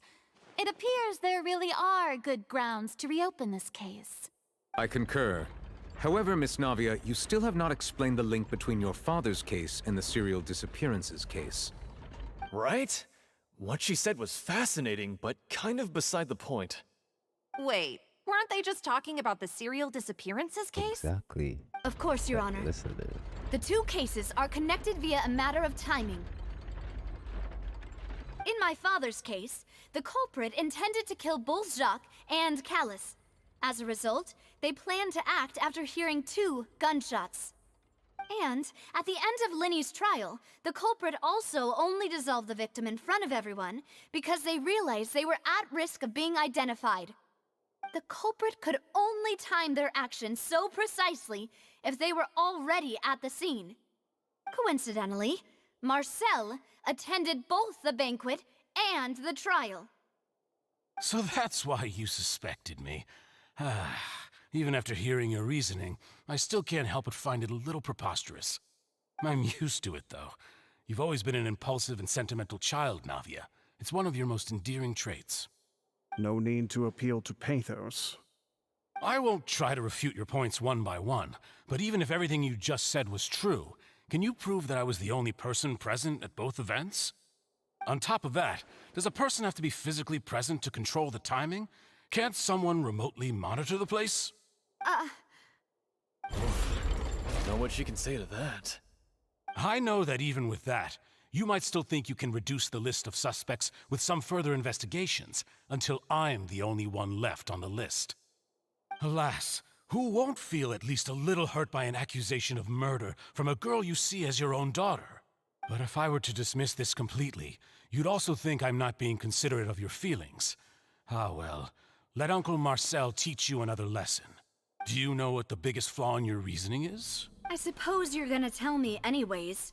It's timing again. I'm a businessman by trade. From that standpoint, there's no reason for me to kidnap young women. It's a high-risk action with nothing to gain. In addition, I left my home in Snezhnaya when I was young to come to Poisson and work in some trade. My business only thrived when I received Callus's patronage. But the disappearances began before I ever stepped foot in Fontaine. I do apologize, demoiselle. This was my mistake. No, it's not your fault. I'm sure he had come prepared. Is there anything else you'd like to say? Would you like to check the date of my first business license against the first known case of the serial disappearances? You can also take a look at my border entry records, or ask my friends and family when I left Snezhnaya for the first time. Could those records and testimonies do something to appease the unspeakable anguish in your heart? Seems like she got the wrong guy. At this rate, Navia will be convicted for falsely accusing him. I think you've done a superb job of dissecting your father's feelings as he neared the end of his life. But aren't you going against all of his wishes and expectations right now? He wished for you to become more rational, collected, and conscientious, instead of dwelling only on your own feelings. Once you've learned to be more considerate of others' feelings, and to stop rushing headlong into things, you'd have met most of his expectations. This isn't just about me, and it never has been. The biggest difference between me and the rest of the victims is that I still have the ability to search for the truth, while that same agency has long been taken from them. The people whose families were destroyed by synth abuse, the people who lost their loved ones to the serial disappearances, and the people who suffered tragic ends due to their sense of justice. Many people's images are flashing before my eyes. I'm sure some are coming to those of you in the audience as well. And whose image do you see, Marcel? Is it a man named Vacher? Oh, so you do know that name. I'm merely surprised you'd suddenly say the name of someone I've never even heard of. I was waiting for you to say that.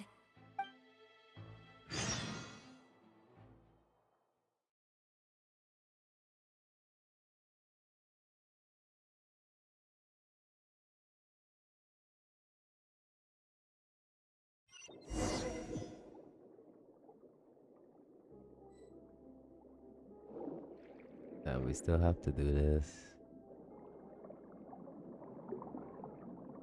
Oh wait, where do I even go?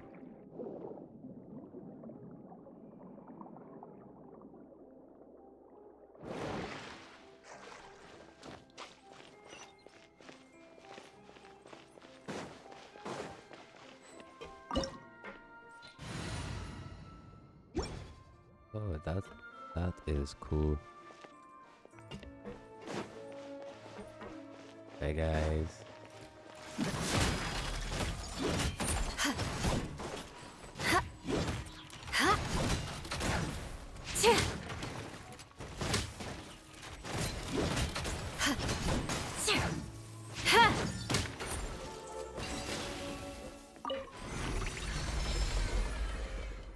Whoa! The floor is going up! Is it because of this mechanism in the middle? That guy really prepared a lot of stuff for this place.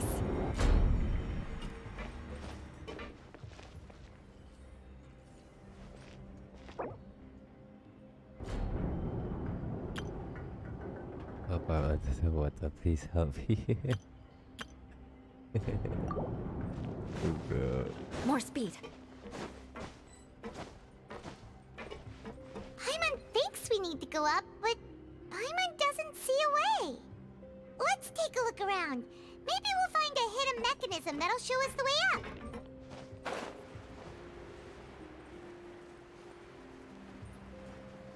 What's this?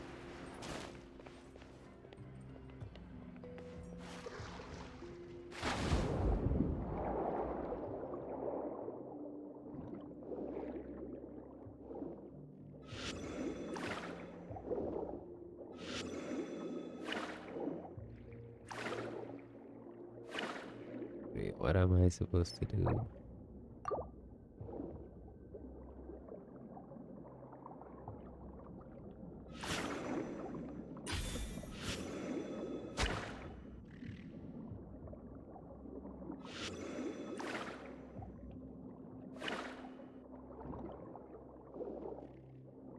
I am confused. What do I do?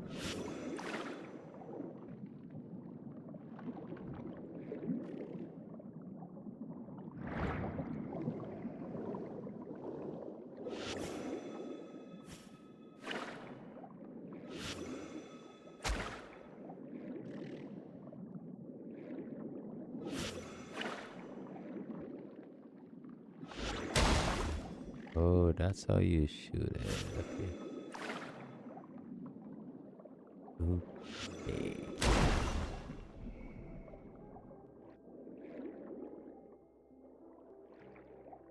Oh, he said poop.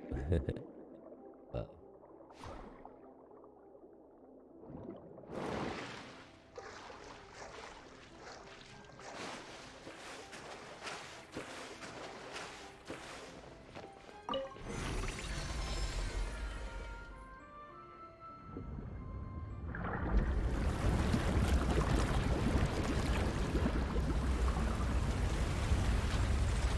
Alright, cause you're playing on your phone, yeah, that makes sense. Yeah, Genshin used to get my phone really hot too. The water level is rising. Now we can swim to the top. But this is still a ways away from where we need to go.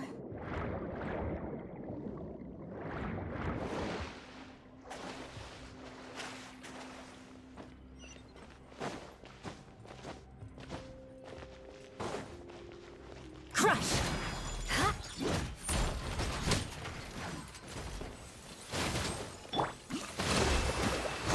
Motion to compel!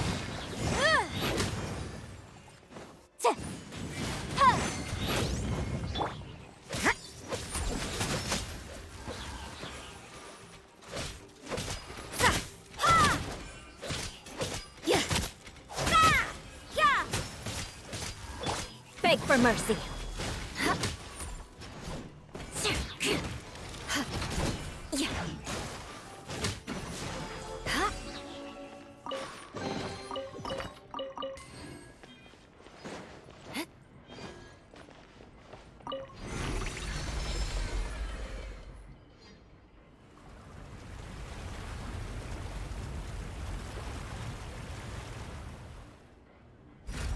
Yeah, they need to get Genshin on Xbox for real. Now the path is clear. Let's go.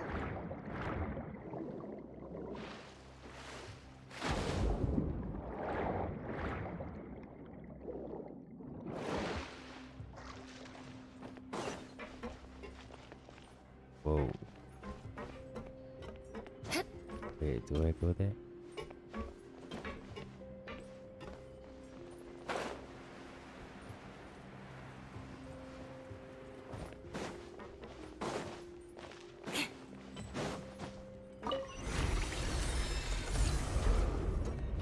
More speed. How do they come up with these complicated like mechanisms? Like who thinks of these stuff?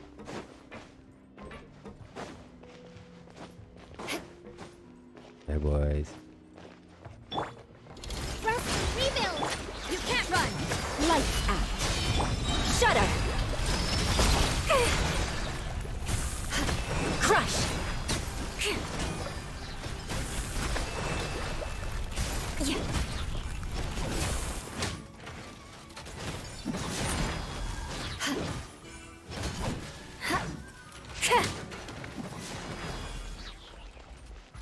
GG.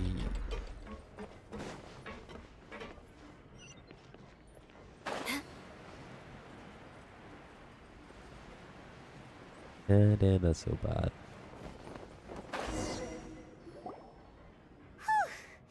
After all that, we finally made it to the innermost sanctum.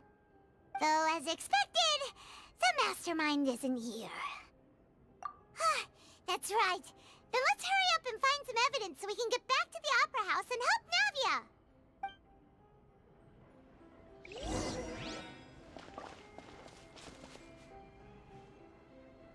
Look for clues. What am I looking for? What's this over here? Looks like some kind of place for research. Experiment number 16 aims to verify Jacob Ingold's research conclusions on the primordial sea and use his theory as a foundation to achieve a breakthrough. The experiment was a failure. No individual managed to resurface from the water from the primordial sea. Female specimens 22, 23, and 24 were dissolved. Paimon, shut up. Sorry, Traveler. Paimon will try her best. It's just that Paimon's never read something so scary before. How can someone write something that terrible in such a matter-of-fact tone? Oh well. You read the rest. Paimon's too scared to keep going. My gosh.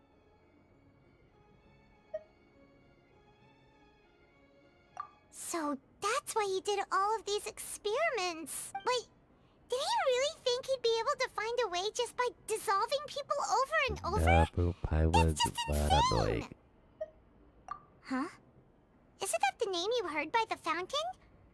Paimon thought he was an eyewitness in the serial disappearances case. Ah, you mean Vache is the one who did all of these... experiments? Yep. So that's it! Vache was no victim, but personally took his lover and... No, that's not it either! If that's the case, why would he want people to resurface from the water? In any case, Paimon will write it all down. So Vache was real. Oh, just jump. Oh, I can't go up there. Whoa! There's so much synth here! He was a And little so shit. many bottles of ingredients that probably just contain the waters of the primordial sea. Mixing in progress, ready to drink, stock sample? Huh. They've also got all the synth pretty clearly labeled. Whoa, there's even fruit-flavored synth? Yep, it's super obvious.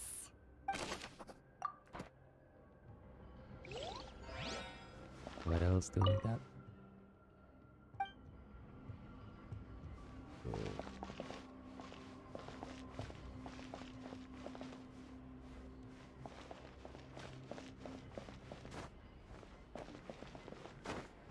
I just had a lag spike.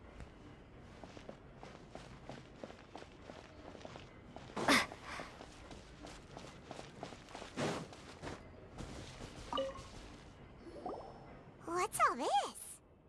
Aw, it's a bunch of really cute things. Yes, sir, Pink he's El accessories, Chapo. a hair tie, a necklace, even a makeup box. The boy got the drugs.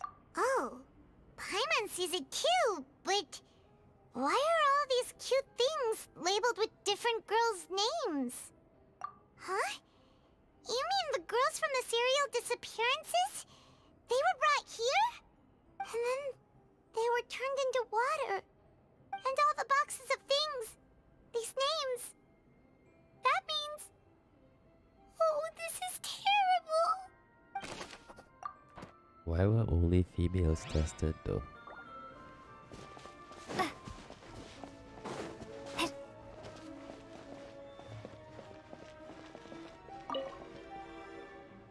Let's see what's written here. Nothing escapes Detective Paimon's eyes. Callus. Navia's father. Oh, this seems to be an investigation report on him.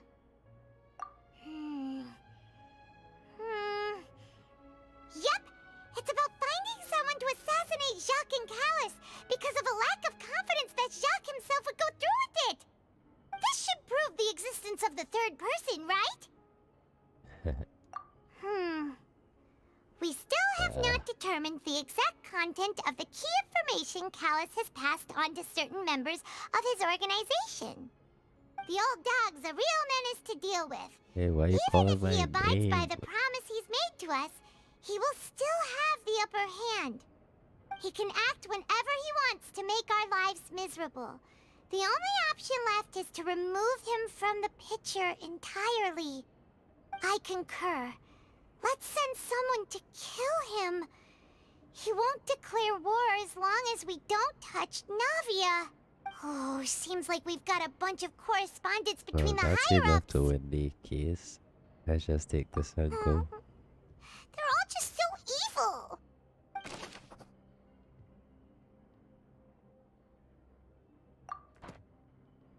Yeah, I guess he did it for his girlfriend. Wait, why did I click that? Oh, look! There's an important-looking basin over here, and it's full of water. Not just any water. That means this is where they make all the synth. And that special water is the main ingredient. Yep, it's the drugs. If you dilute it with normal water, you'll get synth. But the pure stuff can dissolve a human. Paimon will take notes on this incriminating evidence. Jeez. We've looked at almost everything here, and it seems like our theories were spot on. But, yeah, we haven't found anything that reveals his true identity. No wonder even Nervalette wasn't able to find anything. Whoever it is probably destroyed everything to do with that name a long time ago. Yep, more drugs. That way, even if we bring all this back to the opera, we won't be able to identify the true culprit. Sure thing. Paimon won't admit defeat to this guy either.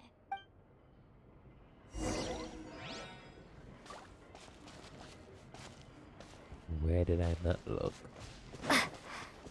We searched the pond. We searched here. We searched here.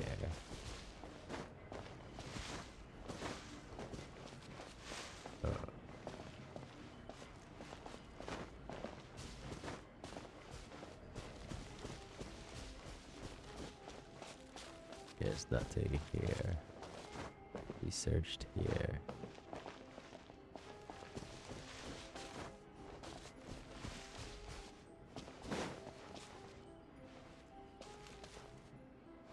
What am I missing?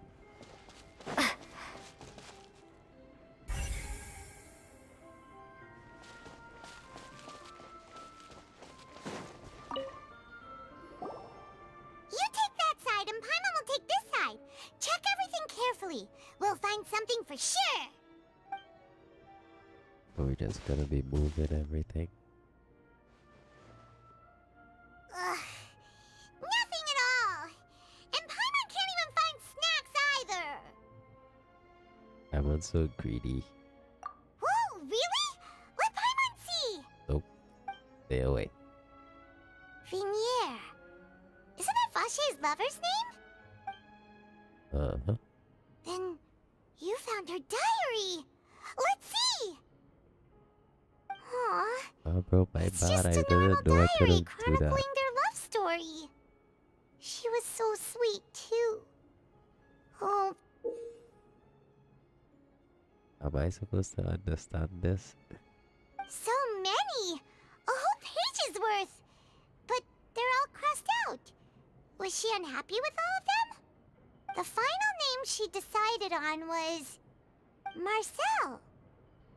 Wait, but Marcel's pretty old. Hey! I don't know what they figured out, but okay, I guess we figured it out. Let's get to the upper house now.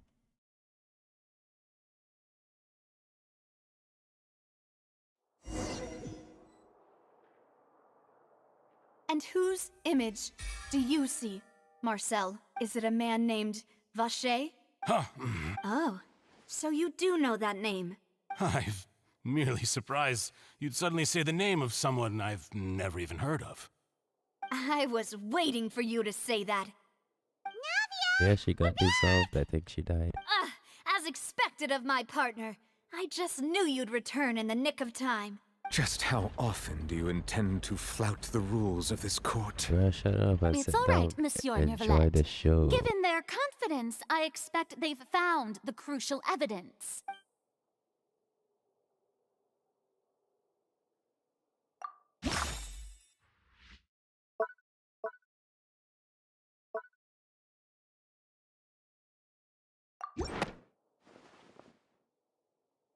Wait.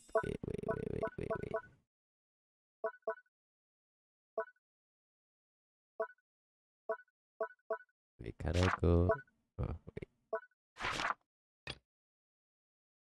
Yeah, I don't need to go here. Hold on. Like, why can't I choose anything? Okay.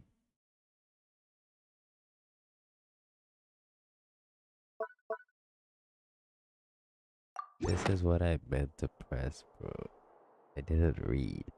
But the truth of it, Marcel, is that you've always been Vacher. Huh? We've investigated your lair and we already know everything!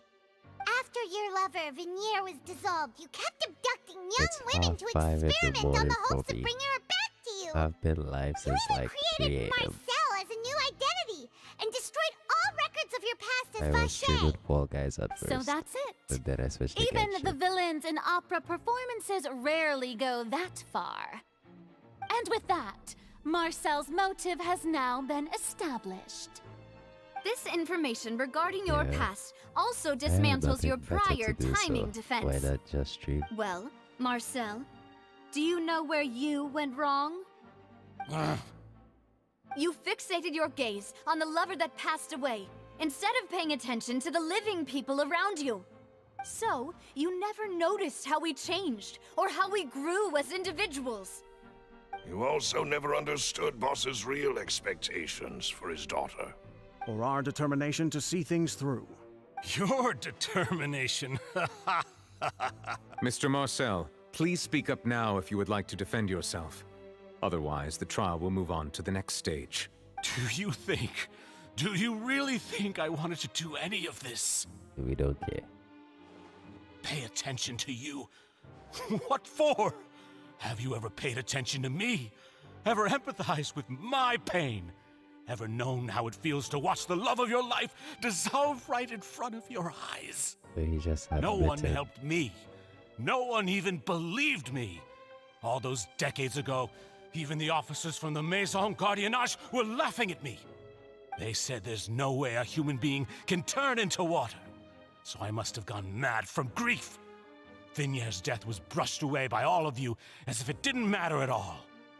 Well, now you know, don't you? Ha! Well, it's too late now. All those who were dissolved are gone forever. You only have yourselves to blame. You set up this ornate opera house in pursuit of your so-called justice, your beloved drama, while turning a blind eye to the suffering of the people.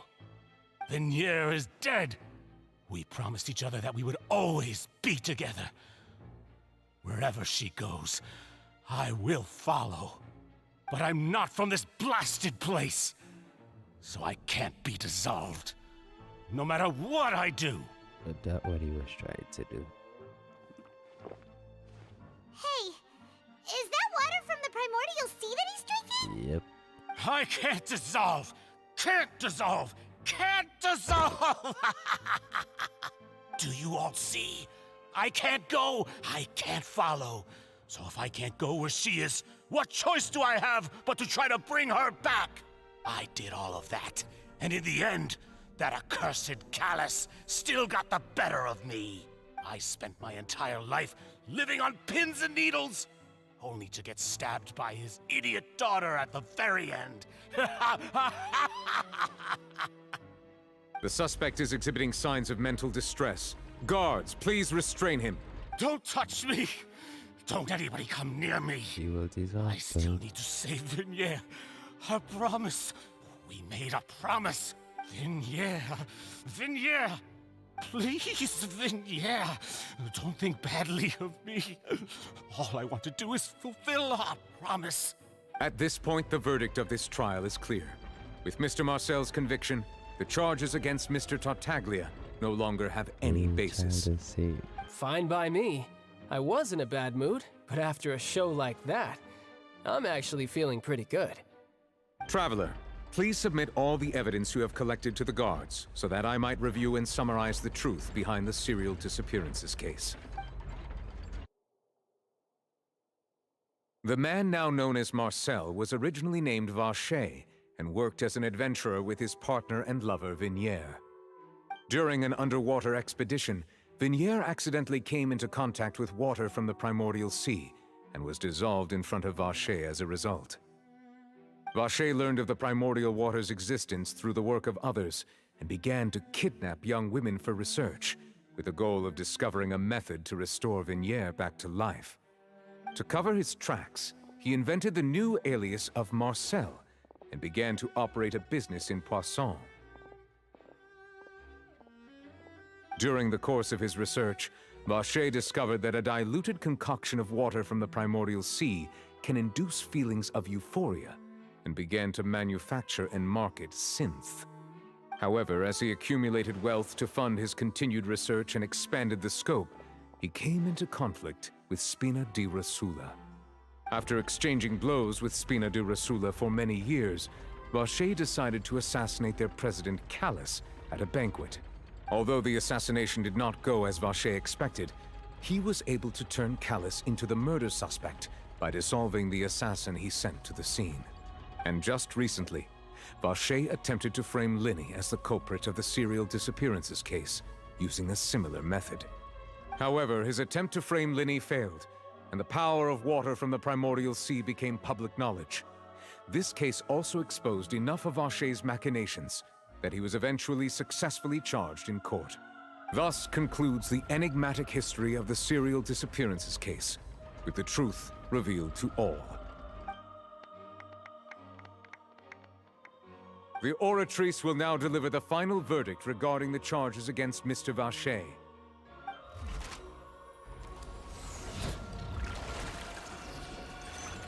Imagine if it gives the wrong reading.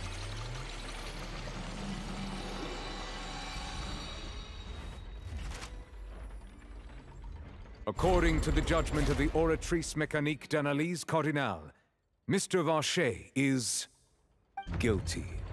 Okay, it's correct. Guards!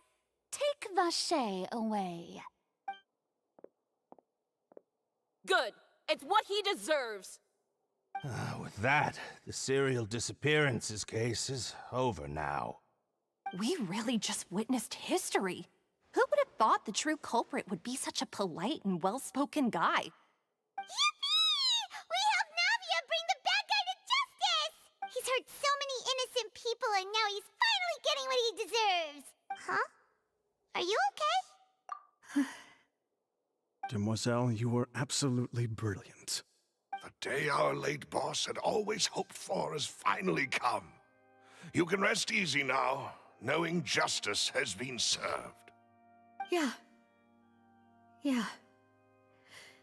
It's finally over. It's all thanks to you guys. And my partner. See, Papa? Spina di Rosula's still doing well with me at the helm. Well now, hasn't this been a most delicious piece of drama? The villain has been caught, justice has been served, past wrongs have been righted, and it's a big ol' happy ending. Since it's been such a great show, I'll just let the false accusations against me slide. Either way, I've still got some business to attend to, so if you'll excuse me... Please wait just one moment, Mr. Tartaglia. What now? None of this has anything to do with me. According to court protocol, since this trial was initiated due to a charge against you, a verdict must also be made regarding the initial charge before the trial can conclude. Oh, come on. Is this really necessary? Haven't you already caught the real criminal? Isn't it time for side characters like me to exit stage left? Please respect the laws of Fontaine. This has always been the rule. All right, but this sure is a lot of hassle. All I need to do is stand over there, right? Let's just get this over with. Through evidence presented in the public trial that was just held, it has been established that Mr. Tartaglia has no direct connection to the serial disappearances case. The guilty party has been identified, and thus it is logical to suppose Mr. Tartaglia is innocent of the charges. We now turn to the Oratrice Mécanique d'Analyse Cardinale to render the final verdict on the charges. If it says child is guilty, then... According to the judgment of the Oratrice Mécanique d'Analyse Cardinale, Mr. Tartaglia is... guilty. I knew it. What? Hey! That's not funny! Didn't you just say I'm supposed to be innocent? What's with this verdict? Is your justice machine malfunctioning? Huh? This has never happened before. The Oratrice actually returned a different verdict from the Chief Justice. I mean, have you ever heard of an innocent Fatui Harbinger? Do you think the Oratrice might have just convicted him on general principle? But weren't the charges about the serial disappearances case? No matter what else he's guilty of, it shouldn't affect the verdict in this case, right?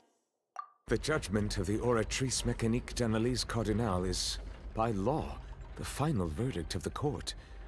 We must accept the guilty verdict. Guards, please take the suspect into custody per court protocol.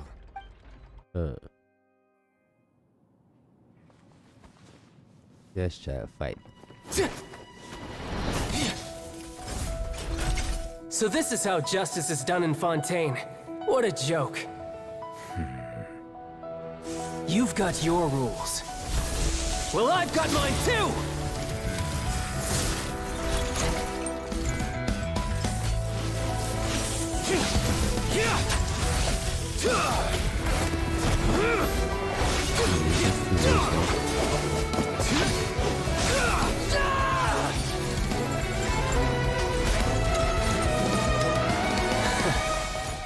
Let's go, child. Final form.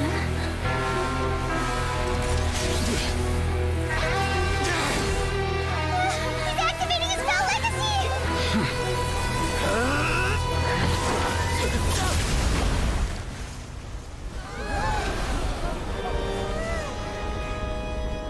Why did he intervene? I am sorry. If you have been wronged, we will find the truth. But the rules of the court must be upheld. Our child got found both.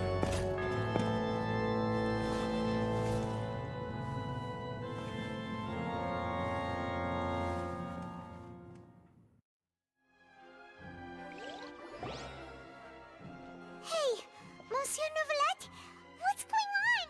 Shouldn't they have been cleared already? Apologies. This is also the first time I've encountered such a situation.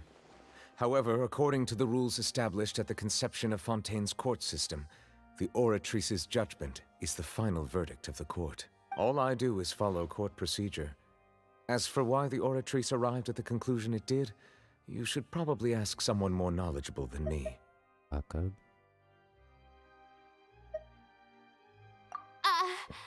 Why are you looking at me? I had nothing to do with it! Yeah, sure. I don't know what happened there either. Hey, stop staring at me! What does Lady Farina mean by that? She says she has no idea either, but that's impossible. Didn't she create the Oratrice herself? Yeah, so are the verdicts reliable or not? Can Yeah, results but- like this really be called justice? My dearest citizens, did you really think we'd allow an incorrect verdict to be handed out in this court? Did you really believe that the judgment could be mistaken or be the result of some sort of random mishap? Yep. Don't tell me you thought even I had been blindsided by the Oratrice's result. But the way she looked just now, it was pretty obvious she had no idea what was going on. However, given the state of things, I shall give you an explanation. Everything that just took place, including my supposed shock and bafflement, was a part of an elaborate performance, with every action meant to stir up drama and excitement. And, of course, for every performance, there is a script. Everything has unfolded exactly as I expected from the very beginning. As the embodiment of the very concept of justice, the Oratrice shall never render an arbitrary judgment! If you thought Child had nothing to do with the serial disappearances case, it is only because you've been blinded by the superficial appearance of innocence. Everything he's done, not to mention the danger he poses, are beyond ordinary comprehension and completely unforgivable! All shall be revealed in time. Marina needs to You be will charged come with to false understand accusation. my noble intentions, as well as the absolute correctness of the Oratrice's verdict. This is why I don't like her. This is why I will not be pulling for her.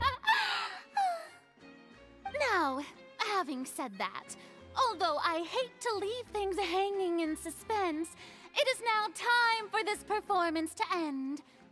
As the lead actress, I shall be the first to take my leave. Toodaloo! Why is she so hurried So to she leave? chose to make her escape after all, did she? So you're saying we shouldn't put much stock into what she just said? She probably just put on that performance to save face. As for the truth, it's unlikely that she actually has any idea. However, please be assured that I will continue to investigate this case in a personal capacity. Just as I promised, if the judgment has been incorrect, we will do our utmost to clear his name. All right. Even though we feel pretty badly for him, we'll take your word for it for now. After all, he's done plenty of bad stuff. So he should have known he'd go to prison someday, right?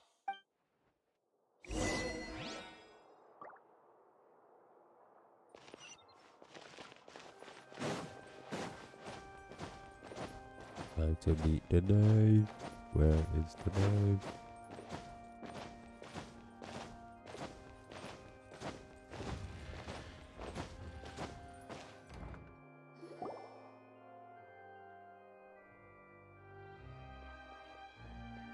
Hey, what are you doing? Quick, stop him! Traveler! Hey! Traveler! Marcel! What are you doing over here? Stop resisting arrest! Cease, or we'll add another charge to the list! No, wait! I just want to ask the Traveler something. I'm not looking to run away. Please, please, just let me ask this one small thing. Go on. Thank you. Thank you. I was being led away when I finally realized something. Where did you first hear the name Vache? I erased all records of that name. So, unless... Are you still trying to prove your innocence? Give it up. You've already been convicted. Really? You did? You're sure? You met her? But how could that be? How did you manage to do it? The Fountain of Lucine? Then she's been so close to me all along. And I just never... Please, please give me a chance to talk to her again. Just let the Traveler take me to the fountain to see her one last time. This is the last request I'll ever make in my life. You can do whatever you want to me afterwards. I don't care. What? Give an inch and you want to take a mile? Do you think serial killers get to make requests like that? Paimon agrees. Why should we give him what he wants when he's only done a ton of super terrible things? This request, is it worth as much to you as your life? Of course! Wait, no. It's worth even more than my life. Humans. Will they betray the instinct to live just to satisfy spiritual needs? Very well. I will grant your request. Your Honor, I fear that... I will go with him. You do not need to worry about any escape. In that case, I shall leave him in your most capable hands, Chief Justice. Thank you, Your Honor. Imagine he kills him right after.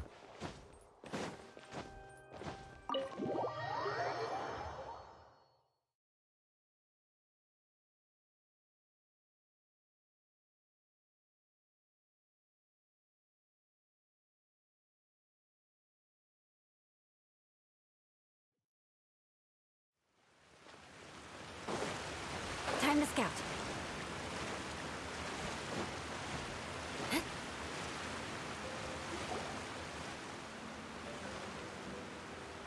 Is this the place? You said she's here, but what do I need to do to see her?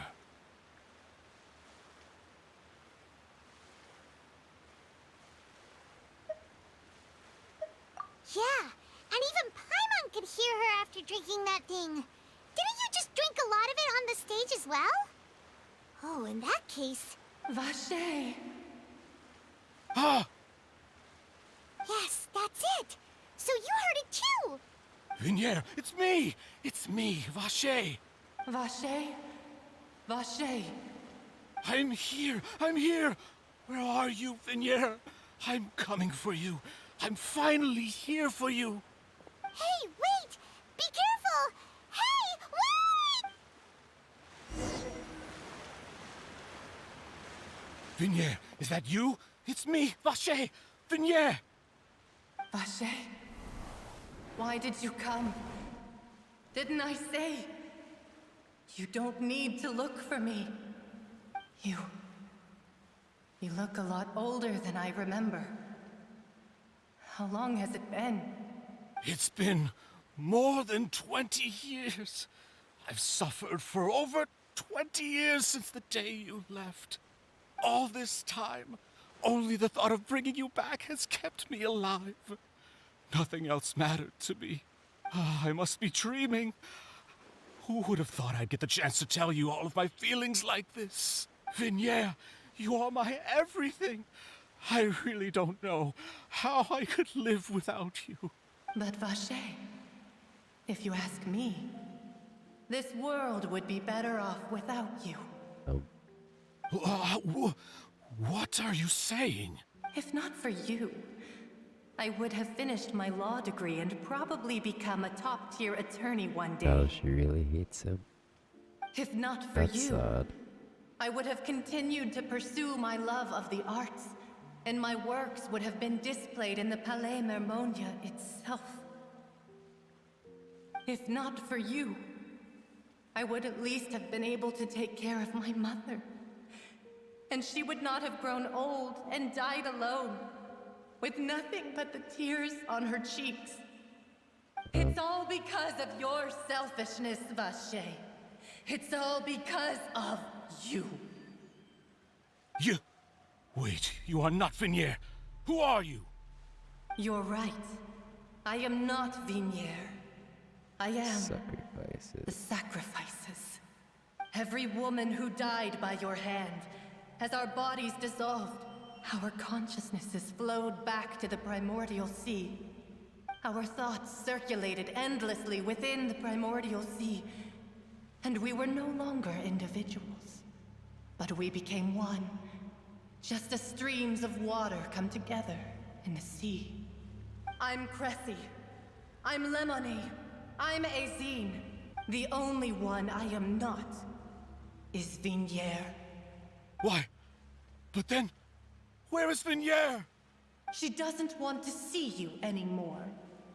Every tendril of her consciousness is avoiding you. This is what you get for your selfishness. Your selfishness robbed us of our lives and our futures. You said time and time again that you'd do any and everything for her. But did you ever consider whether she'd want to see you do the things that you did? If she would despise you for what you became?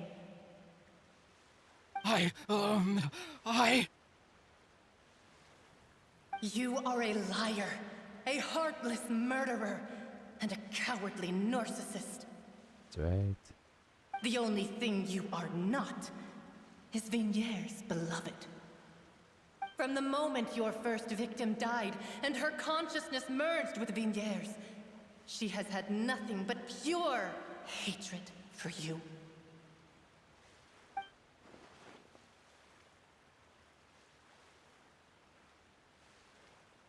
No! Yeah! She can't hate me. Let me see her, please! Have mercy! You still don't understand. When I said don't look for me, that came from the real Vinier. She really doesn't want to see you anymore. But on top of that, she also said that because it's her final drop of pity for you. She said that because she knew that if you did come here, we will show no mercy to you. Kill him. Vache. Vache? Vache. Vache. Vache. Vache. Drown.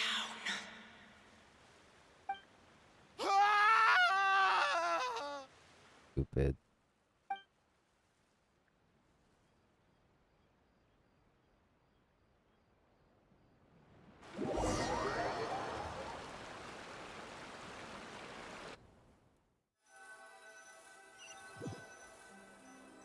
Well, that's GG's for him.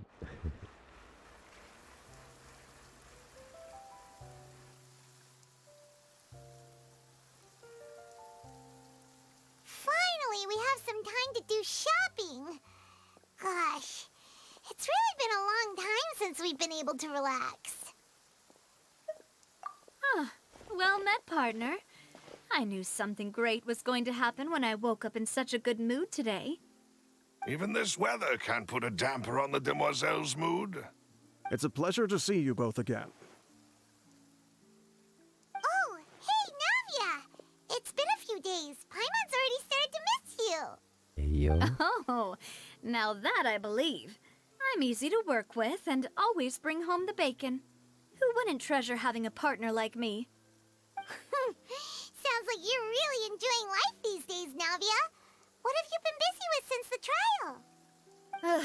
It's just been one thing after the other. But what I've about been making child? non-stop trips between Poisson and the court since then. We need to free child. Everyone from Spina di Rosula organized a memorial for my father. We never held a memorial when he first died, since everyone knew that even if we held one back then, no one was going to come. This time, though, everyone in Poisson, and even many people from the court, all attended. So his name's definitely been cleared now. That's what we like to hear. It's been the dearest wish of Demoiselle all along. That blasted stubborn fool. I was right to put my faith in him.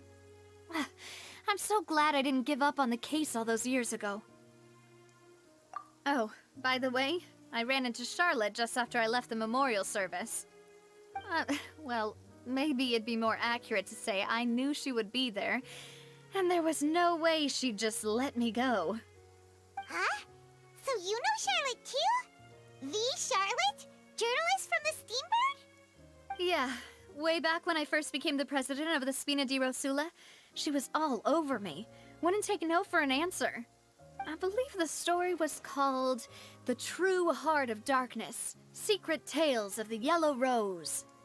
To be fair, though, it was a really flattering feature. So, we've been on pretty good terms ever since. She was trying to lean on our friendship to get me to do an exclusive piece on the serial disappearances case. Oh yeah, she told us about that. She's always been super interested in that case, so now her wish has finally come true too. Anyway, I told her to make sure that when she writes about you guys entering the opera house with the critical evidence, that you both sound really cool. Now that's another thing to look forward to. We trust Charlotte's skills with a pen for sure. Oh, and in other news, I also took Clarand out for a meal. Oh, are you two on better terms now? While you were investigating Vache's headquarters, Clarand gave testimony on my father's behalf. It was thanks to her that we were able to turn the tide. I wanted to thank her. I mean, there's also no point in being awkward all the time, so we took the chance to reconcile with each other. Oh, that's great. Paimon also thought Clarand wasn't actually a bad person. Anyway, now that the case has finally been solved, perhaps it will slowly begin to fade from the public consciousness. Oh, actually, there's still one last thing I need to do. What is it? I should pay a visit to my father's grave and tell him the truth of what happened, as well as how it all ended. And on top of that, just how much people still look up to him, to this day. That includes me, too. Miss Navia. Indeed. We want to go too! Why do We I have also to think go? Callus is a really admirable person. Sure thing. I'd like you two to share the moment with me.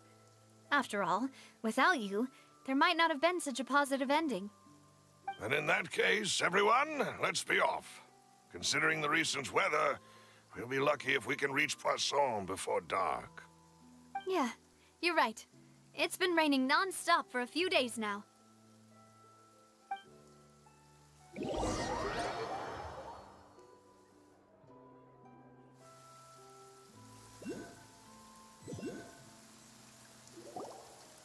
Huh.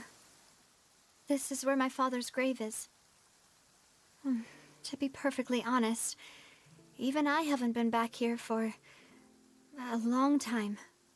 Huh? There's someone there already. Wait. That figure.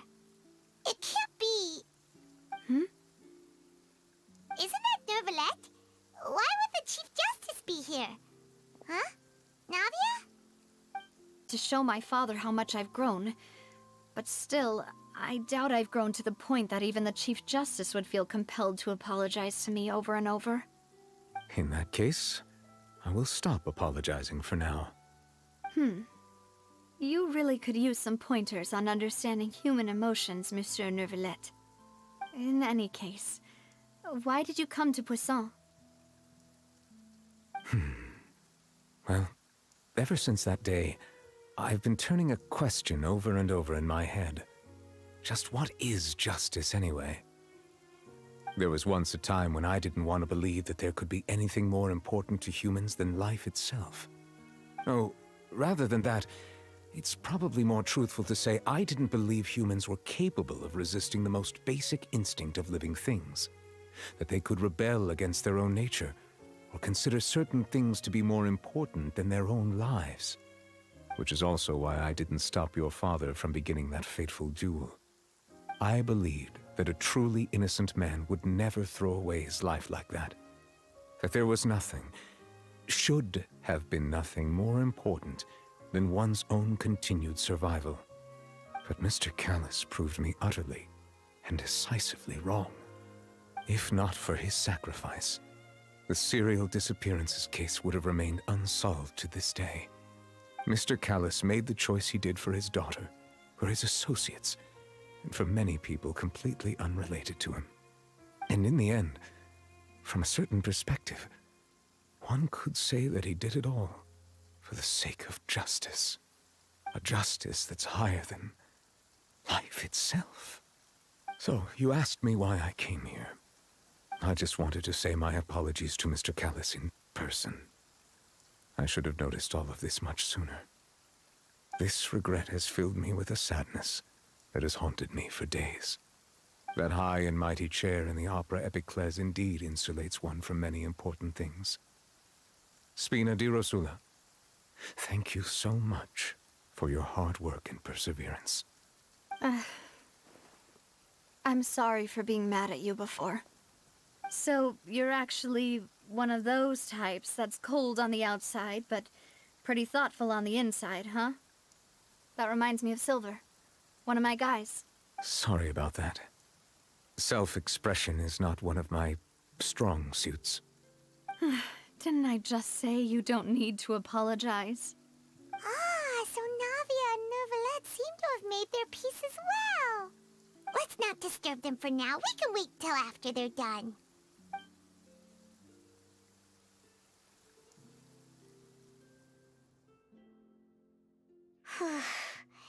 Paimon's never paid respects at someone's grave before.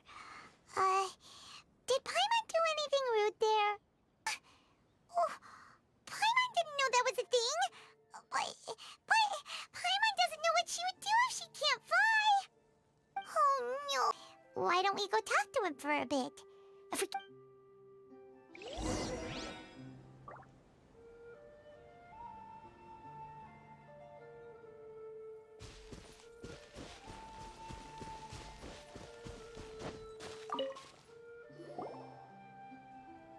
Oh, it's you two. Did Miss Navia invite you to come pay your respects to her father? Mm-hmm. We ran into Navi on the streets today, so we just followed her here. I see, I see. Then is there something that I can help you with? Well, it's pretty hard to run into you like this since you're usually super busy. So we figured we could try to ask you a few questions, if that's okay. Please feel free. Though outsiders, you helped us solve one of the greatest mysteries in Fontaine, and it would be my pleasure to return the favor.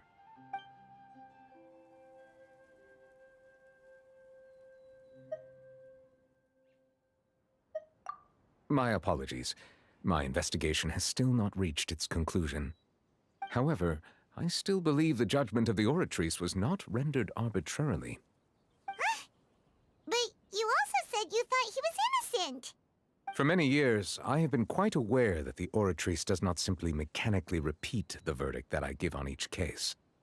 As a divinely created mechanism, the people's unified faith in the concept of justice is integrated into it. Not only can it produce the incredible power of indemnitium, but it likely also possesses other traits, such as self-awareness. Which is all to say, I have been prepared for a situation like this for a long time. Huh.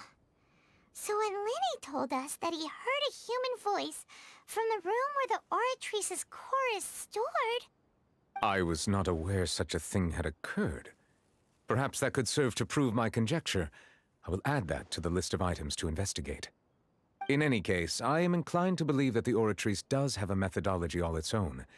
We just do not have enough information.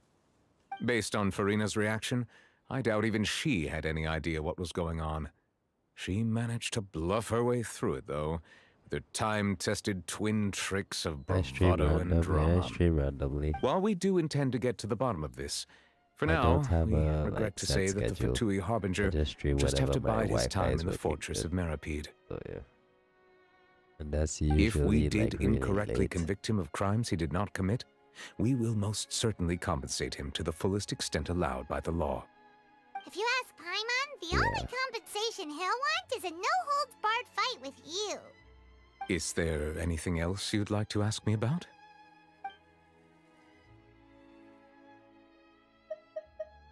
Your sibling, another blonde-haired traveler. I'm sorry, but I've never seen anyone who matches that description. If he ever stepped foot in Fontaine, I'm sure he followed our laws to the letter, and had no reason to appear on the stage of the opera Epicles. Is there anything else you'd like to ask me about? So, at court, the bad guys referred to that special water as water from the primordial sea, but what is it really? Yo, Carol, what's Truthfully, up? that Welcome name back. is already quite accurate.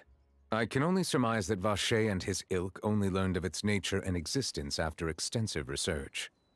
There used to be a special sea on the surface of this planet. The nature of its seawater was rather different from that of the sea we know today. Most of Tevat's life forms were first born in that special sea. You could say it nurtured much of the life on this planet.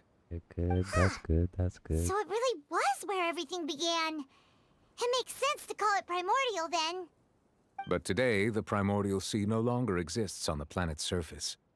What Vacher discovered must have been some kind of special case, or a remnant from a truly ancient age. Huh. So that's how it is. Oh, you really know everything, Monsieur Neuvillette. But if that's the case, then why would people, at least people from Fontaine, dissolve in that kind of water? Indeed. Why would the primordial sea, which was known to engender and nurture life, suddenly reverse itself and devour life instead? To be frank, that also doesn't match my understanding of this world and its laws. There must still be some unknown secrets around the people of this land. Is there anything else you'd like to ask me about? That the sea levels will rise and everyone will be dissolved in water, leaving Farina crying alone on her throne, but the sins of the people will be finally washed away for good. Does that appropriately summarize the version you've heard? That's right! It was Lenny that told us back then. And that about covers that's all the main points. No problem, bro. Yes, up to the present, I think we reached a point where we have no choice but to confront this prophecy directly. Rumors have it that this prophecy is rooted in the last words the former Hydro Archon left to the world before she passed away. A prophecy? Of the former Hydro Archon? Wow. This is the first time that we've ever heard of it. Thanks for stopping by. Two parts of the prophecy have already proven correct. The rising sea levels and the ability of the people of Fontaine to be dissolved. We should be more vigilant and stay on the watch for further signs. Speaking of the prophecy, Farina has also always taken it quite seriously. Indeed, she has been collecting information and intelligence from across Tevat for this purpose. If the rumors were true, then perhaps this prophecy is the conundrum left to Farina by her predecessor. But with Farina being the way she is, can we really trust her to solve it? Is there anything else you'd like to ask me about?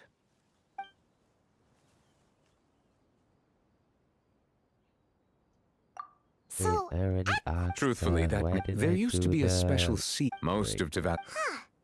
But today, what Vache discovered must have been some... Indeed. Why would the To be frank, is there an... Very well. It was my honor to provide you with what answers I could. I very much enjoyed conversing with you. It will soon be time for me to leave this blissful tranquility behind and return to Palais Memoria. You really are super busy, Monsieur Neuvillette. Paimon thought you only came here to pay your respects today because you had the day off. Crime and villainy do not have the day off, and so justice must work around the clock as well. This is merely the nature of a justice's work. All right. You've got a point. Huh? Paimon just noticed that the rain has stopped. I can't skip.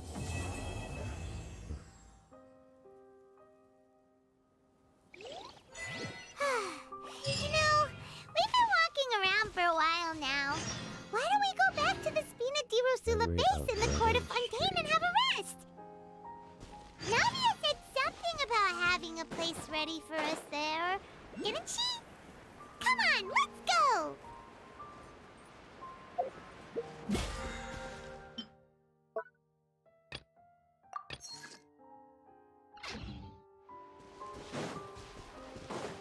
More speed. Huh?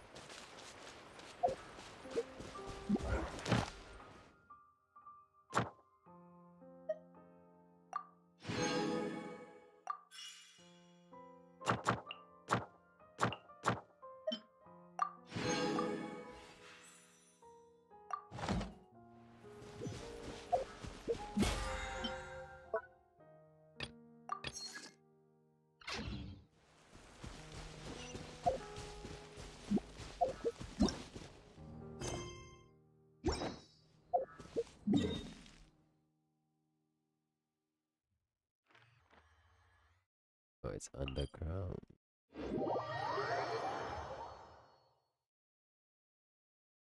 Cool characters, yeah.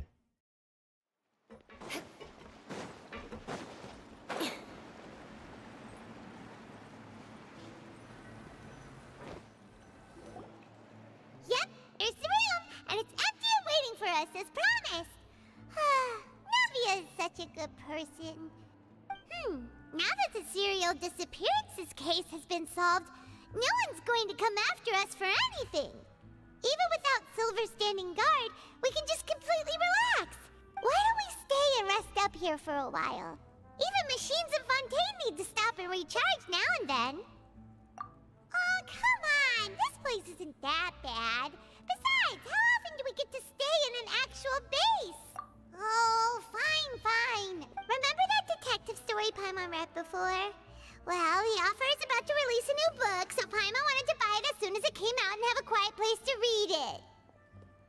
Yippee! Then it's agreed. Come on, let's get some sleep. We'll need to be up first thing in the morning to get in line and buy a copy.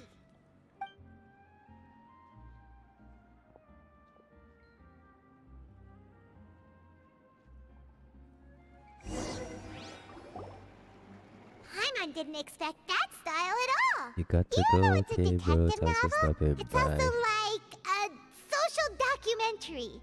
Whew, it's actually pretty good. No!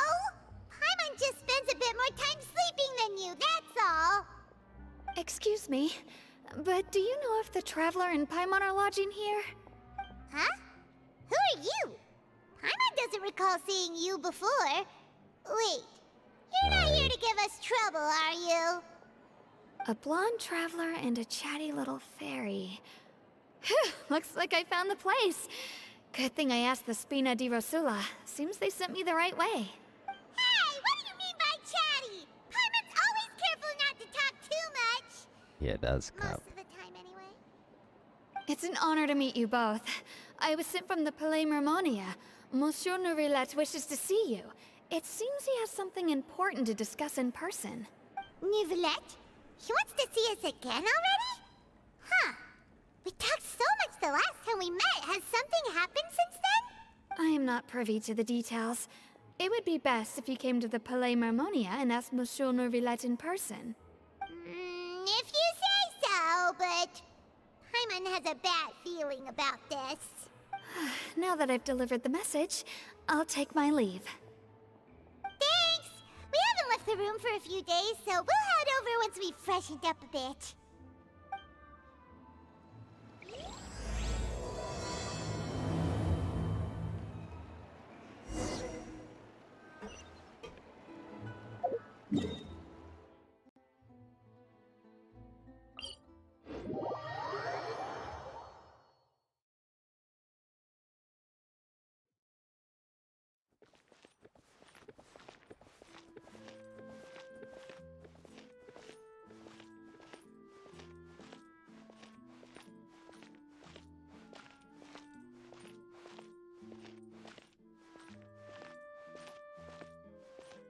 I have to keep an eye on the deployment of guards at all times.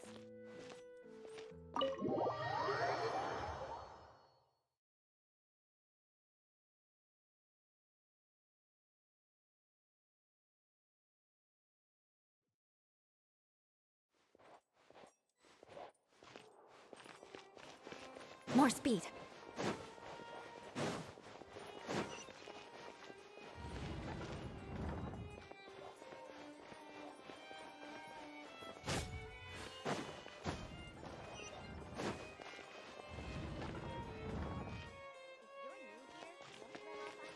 Yeah! Excellent. If you're lucky enough to make it in.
Nourilette! We're here!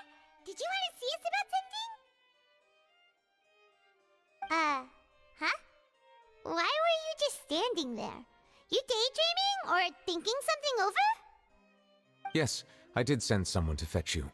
But as for what I'd like to discuss next, well, I still have some reservations. Given that we've already made the trip here, you should just tell us. Bet you need us to help you with something, right?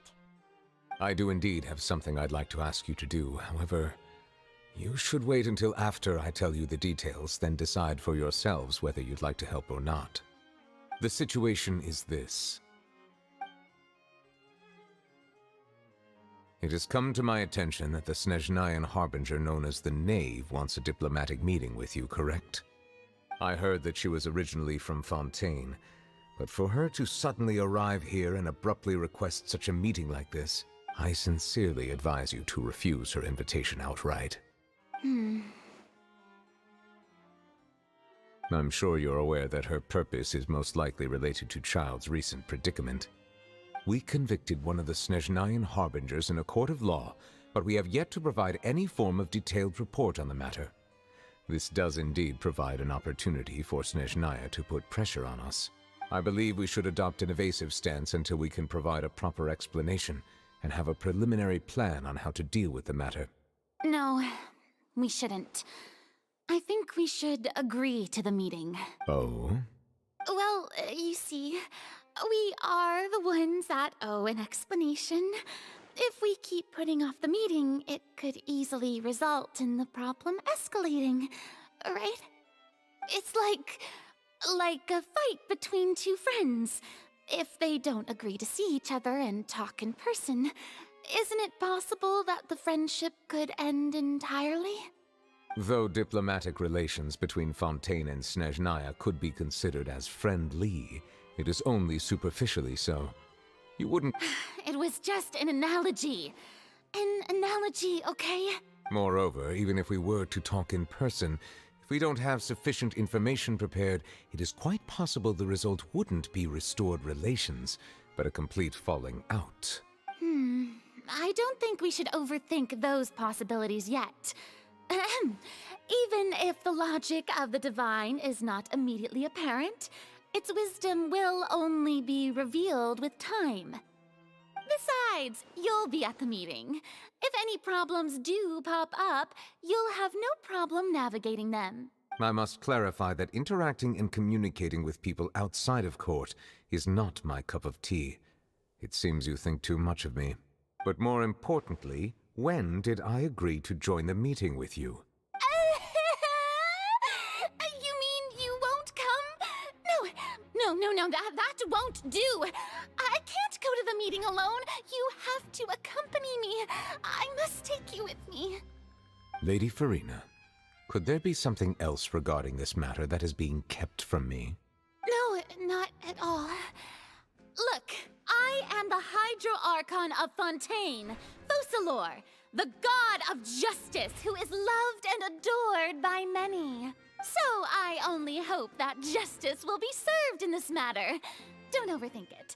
I'll go find someone to arrange the meeting.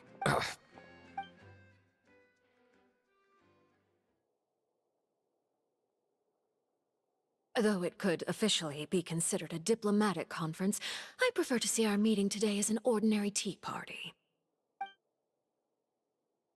I assume you see it the same way, Miss Farina? It's an evil Eula. Lady Farina? I need her. I don't care. I Yes, that's right. Just like you said, a tea party. I should thank you for providing the pastries. They look delectable. To make this tea party even more lively, I've invited someone else to join us today. It's a pleasure to meet you, Monsieur Neuvillette. I was born in Fontaine, so naturally, there's no need to introduce the nation's revered Eudex to me. Hello. The pleasure is also mine. First, I would like to thank the two of you. I'm often away on business outside of Fontaine, and I'm told that the children of the House of the Hearth have been well taken care of by you. Oh, I'm not referring to when my children, Linny and Lynette, were falsely accused by you. Please don't misunderstand. The children of the House of the Hearth are often misunderstood. Perhaps due to the reputation of the Oh, Fatui, you can't sleep? there's no getting around that. All I meant to say is that Why Fontaine has is been that? stable in Did you recent drink years. coffee? The people are well off and the children lead happy, fulfilled lives. That is something truly worth cherishing, and no one wishes to disrupt such peace. Now then, you have come But regarding the the nave matter of looks so child, cool. correct? Well, yes. Hey, look at It her appears eyes with the the ever-busy X's. Udex Nuvillette doesn't wish to waste time with diplomatic pleasantries, and hopes that we can get straight to the point of our talk. Yes, as you surmised, understanding them child's situation eyes, is bro. indeed one of the goals of this trip. As we are both diplomats from Snezhnaya as well as Fatui harbingers, Oh, your dog's Child and I keeping have you always awake? been colleagues. Were anything to happen in Fontaine, each of us would serve as the other's attorney to resolve the issue. So now, in my capacity as his attorney, I request that Child be turned over to Snezhnaya. Okay. We have a responsibility to cooperate with Fontaine and resolve what has happened to him together. The rules governing attorneys only apply before a trial has concluded. Since a verdict has already been rendered, we see the case as settled. I apologize for being unable to grant your request. An outright refusal. Very well. I respect all the rules of Fontaine's courts, just as I respect you as Chief Justice.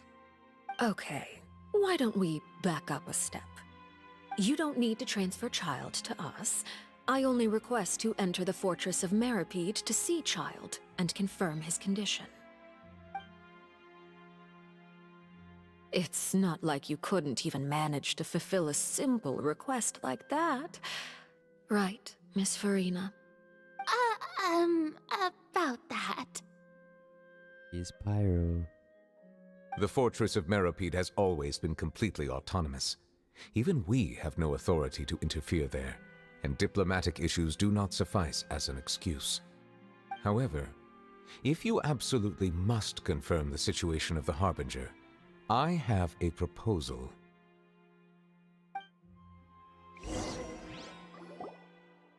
The knave showed up already?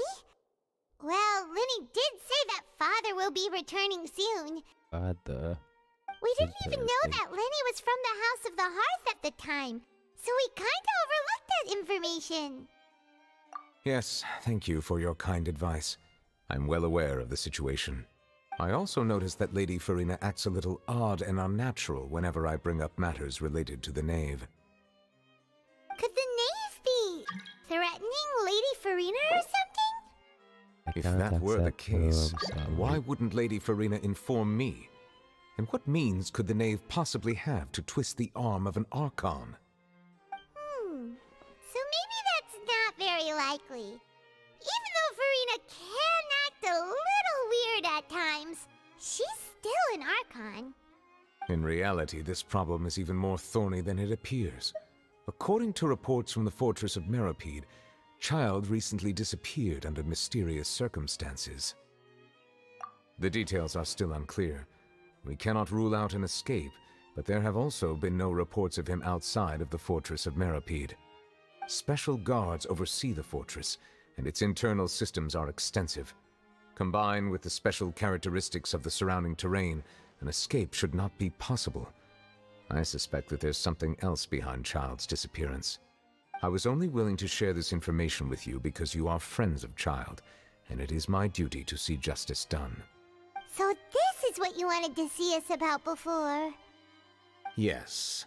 I have would like you no to go idea, to the bro. fortress of Meripede and investigate Child's Apparently disappearance. they can't find This was my Child after he's proposal been during our arrested. meeting with the knave. Rather than allowing her to intervene, I offered to send someone to find out about Child's situation and report back to her in detail. The knave did not seem satisfied by my proposal, but she still agreed to go along with it for the time being. Her words were, "We will talk more once we have that report." So that means we bought ourselves some time. Firstly, you're already acquainted with Child. Your eyes may discern relevant details there that others would miss. And secondly, is the consideration of the unique nature of the fortress of Meripede. Isn't it just Fontaine's prison? I would not define it so crudely. The Fortress of Meripede is not affiliated with the court system of Fontaine on paper. It has always existed as an autonomous entity. Early in Fontaine's history, criminals were punished with exile, not imprisonment. Even today, sentences against convicted criminals still include exile, just as before. The Fortress of Meripede may seem like a prison, but it should in fact be regarded as a gathering place for exiles. All we do is dispatch guards to keep watch and help maintain security, but we have no right to get involved with any other matters. Although I do have a personal relationship with the administrator there, neither myself nor the courts have the right to be directly involved with the investigation, no matter how serious the grounds. Oh, Paimon gets it now. That's why you need us to conduct our own investigation as a third party, right? Correct. I will arrange false charges against you so that you may secretly investigate inside the fortress during your detention. This will save us a lot of unnecessary trouble. So, are you two willing to accept my proposal? Yeah, no matter how you look at it, it seems we're the best choice. Alright, we hereby accept this difficult task. Reluctantly. You two have my sincere thanks. This matter is of critical Yes, I do importance have to this Fontaine's one, current situation. but I also don't like to use I it hope while that both of streaming you because can of keep my this operation Wi-Fi a secret. situation. We will rendezvous at the Fortress of Meripede's entrance on Irenaeus once you've prepared yourselves. I will arrange for someone to take you inside. Prepared ourselves? Is there something we need to prepare? Perhaps you could enjoy a good meal and have a nice bath. I'm afraid that living conditions inside the fortress are nothing like those on the outside world. Oh, right! Even though we'll be there on trumped-up charges, we'll be in prison for real. On second thought, is it too late to back out? Please do not worry. Since you are sacrificing both your time and quality of life for the sake of delivering this report, you will be compensated according to the highest standards permitted to legal staff, regardless of the outcome. Now that's Sheesh, we gonna get paid big money. He said the highest legal amount. Your treat. Are you leaving now? In that case, please take this cake as a token of my personal gratitude.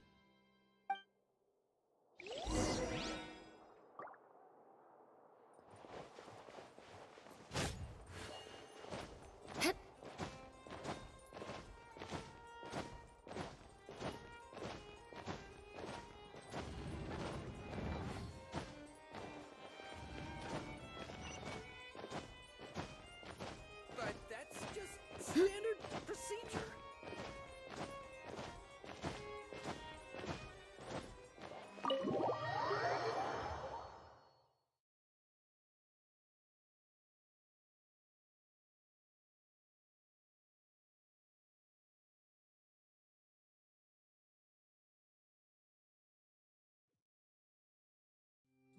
More speed.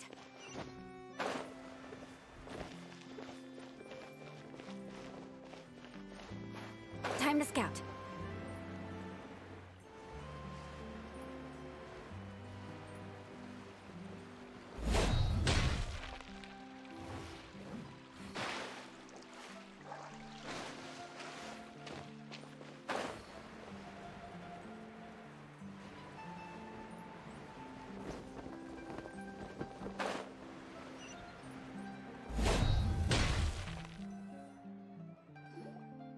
I'll have that, and that. Oh, and one of those two. Ooh, and no Fanta, thank you. That cake was pretty good.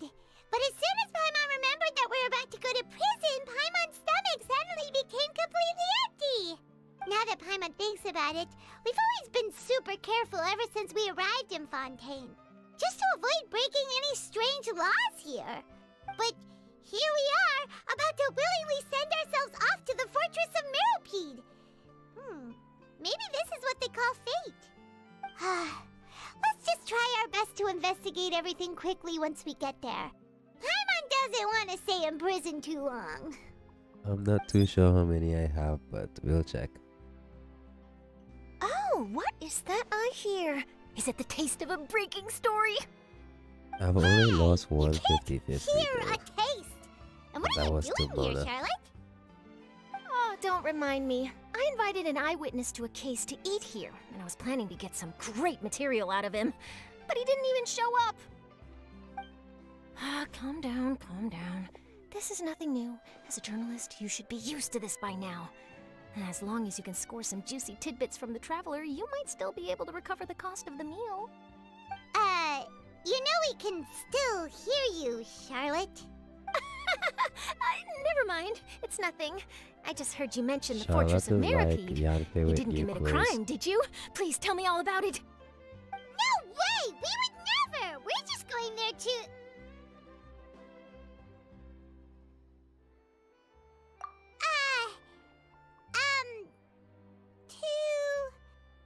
Oh no, Paimon almost forgot that Neverlet told us to keep it a secret!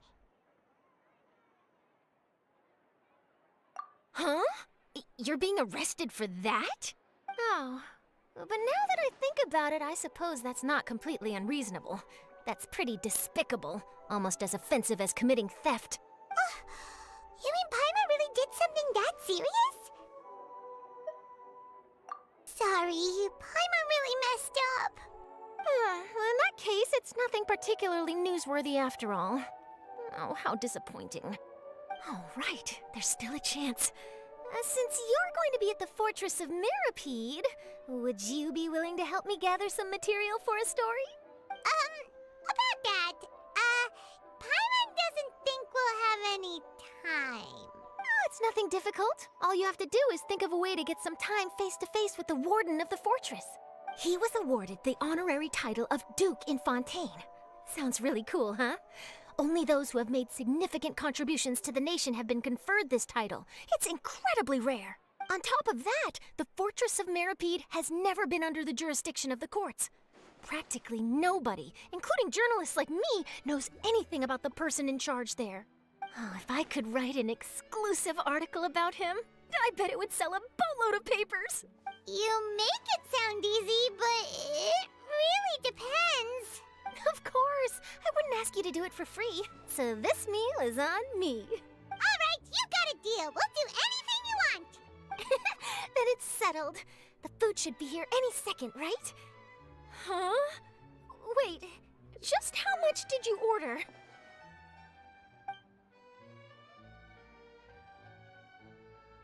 He's about to go broke. Oh, Paimon's so full. Well, guess we have nothing to regret now, so let's get going. Wait.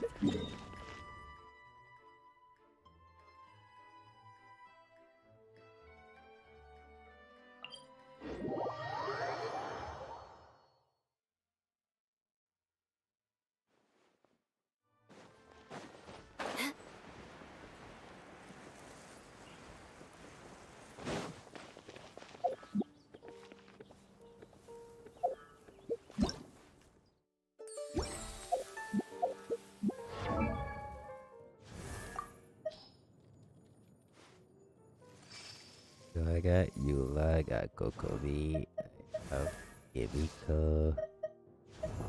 I lost my, well, yeah, I got Mona from losing a 50-50. I have Tainari. I got him from his banner. That's Karamouche. Don't worry about the name. And the Luke was from Standard Banner. And I think that's it. That's 1, 2, 3, 4, 6, 7, 5 stars. So yeah, I got 7 5-star cards, excluding the Traveler.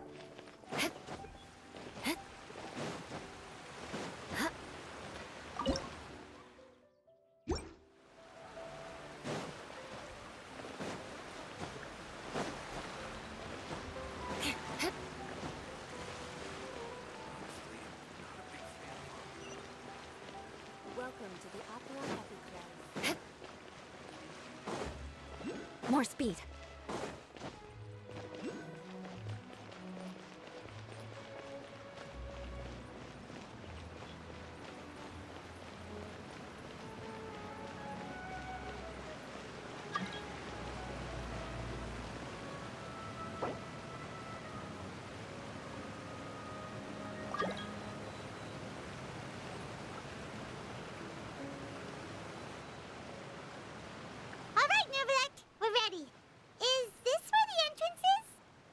You have come just as promised. Yes, this is the one and only entrance to the fortress of Meripede from Irenaeus. Careful. You may want to step back a bit. Whoa! So you have to go down from here? Is the prison underwater? Utilizing both the barrier of the water as well as the fear humans have of the depths, the fortress of Meripede is naturally the perfect place to confine and guard criminals. But do not worry. It is not nearly as frightening inside as you may think. Paimon hopes you're right. Don't know about you, but just thinking about being at the bottom of the sea like that gives Paimon the heebie-jeebies. Oh, and there's one more thing. I mentioned that I have had personal dealings with the administrator of the fortress, Writhsley. He's a very shrewd fellow. Yeah, we heard about him too. He's that Duke, right? Correct. He is the highest-ranking manager of the underwater prison. Even though you are going there to investigate at my behest, it would behoove you to avoid any confrontation with him or any of his subordinates. The Duke rarely ever leaves the fortress of Meripede, but that does not mean he is not privy to all that is happening inside and outside the fortress. He is quiet, but not unaware, so please bear that in mind. All right, that's about all the time that we have to talk privately. I'm counting on you two. Don't worry, we won't let you down. Good. Madeline! I'm here, Monsieur Nervalet. These two are the newest convicts, I presume? Don't worry, they won't escape on my watch. Like we would try. Please follow me, you two. I'll process your paperwork for entering the Fortress of Meripede.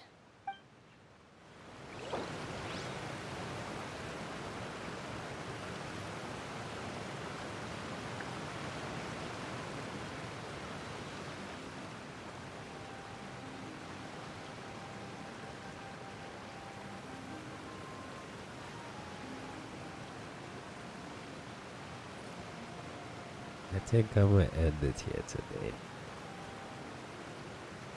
Yeah, I think I'm gonna stop here for now.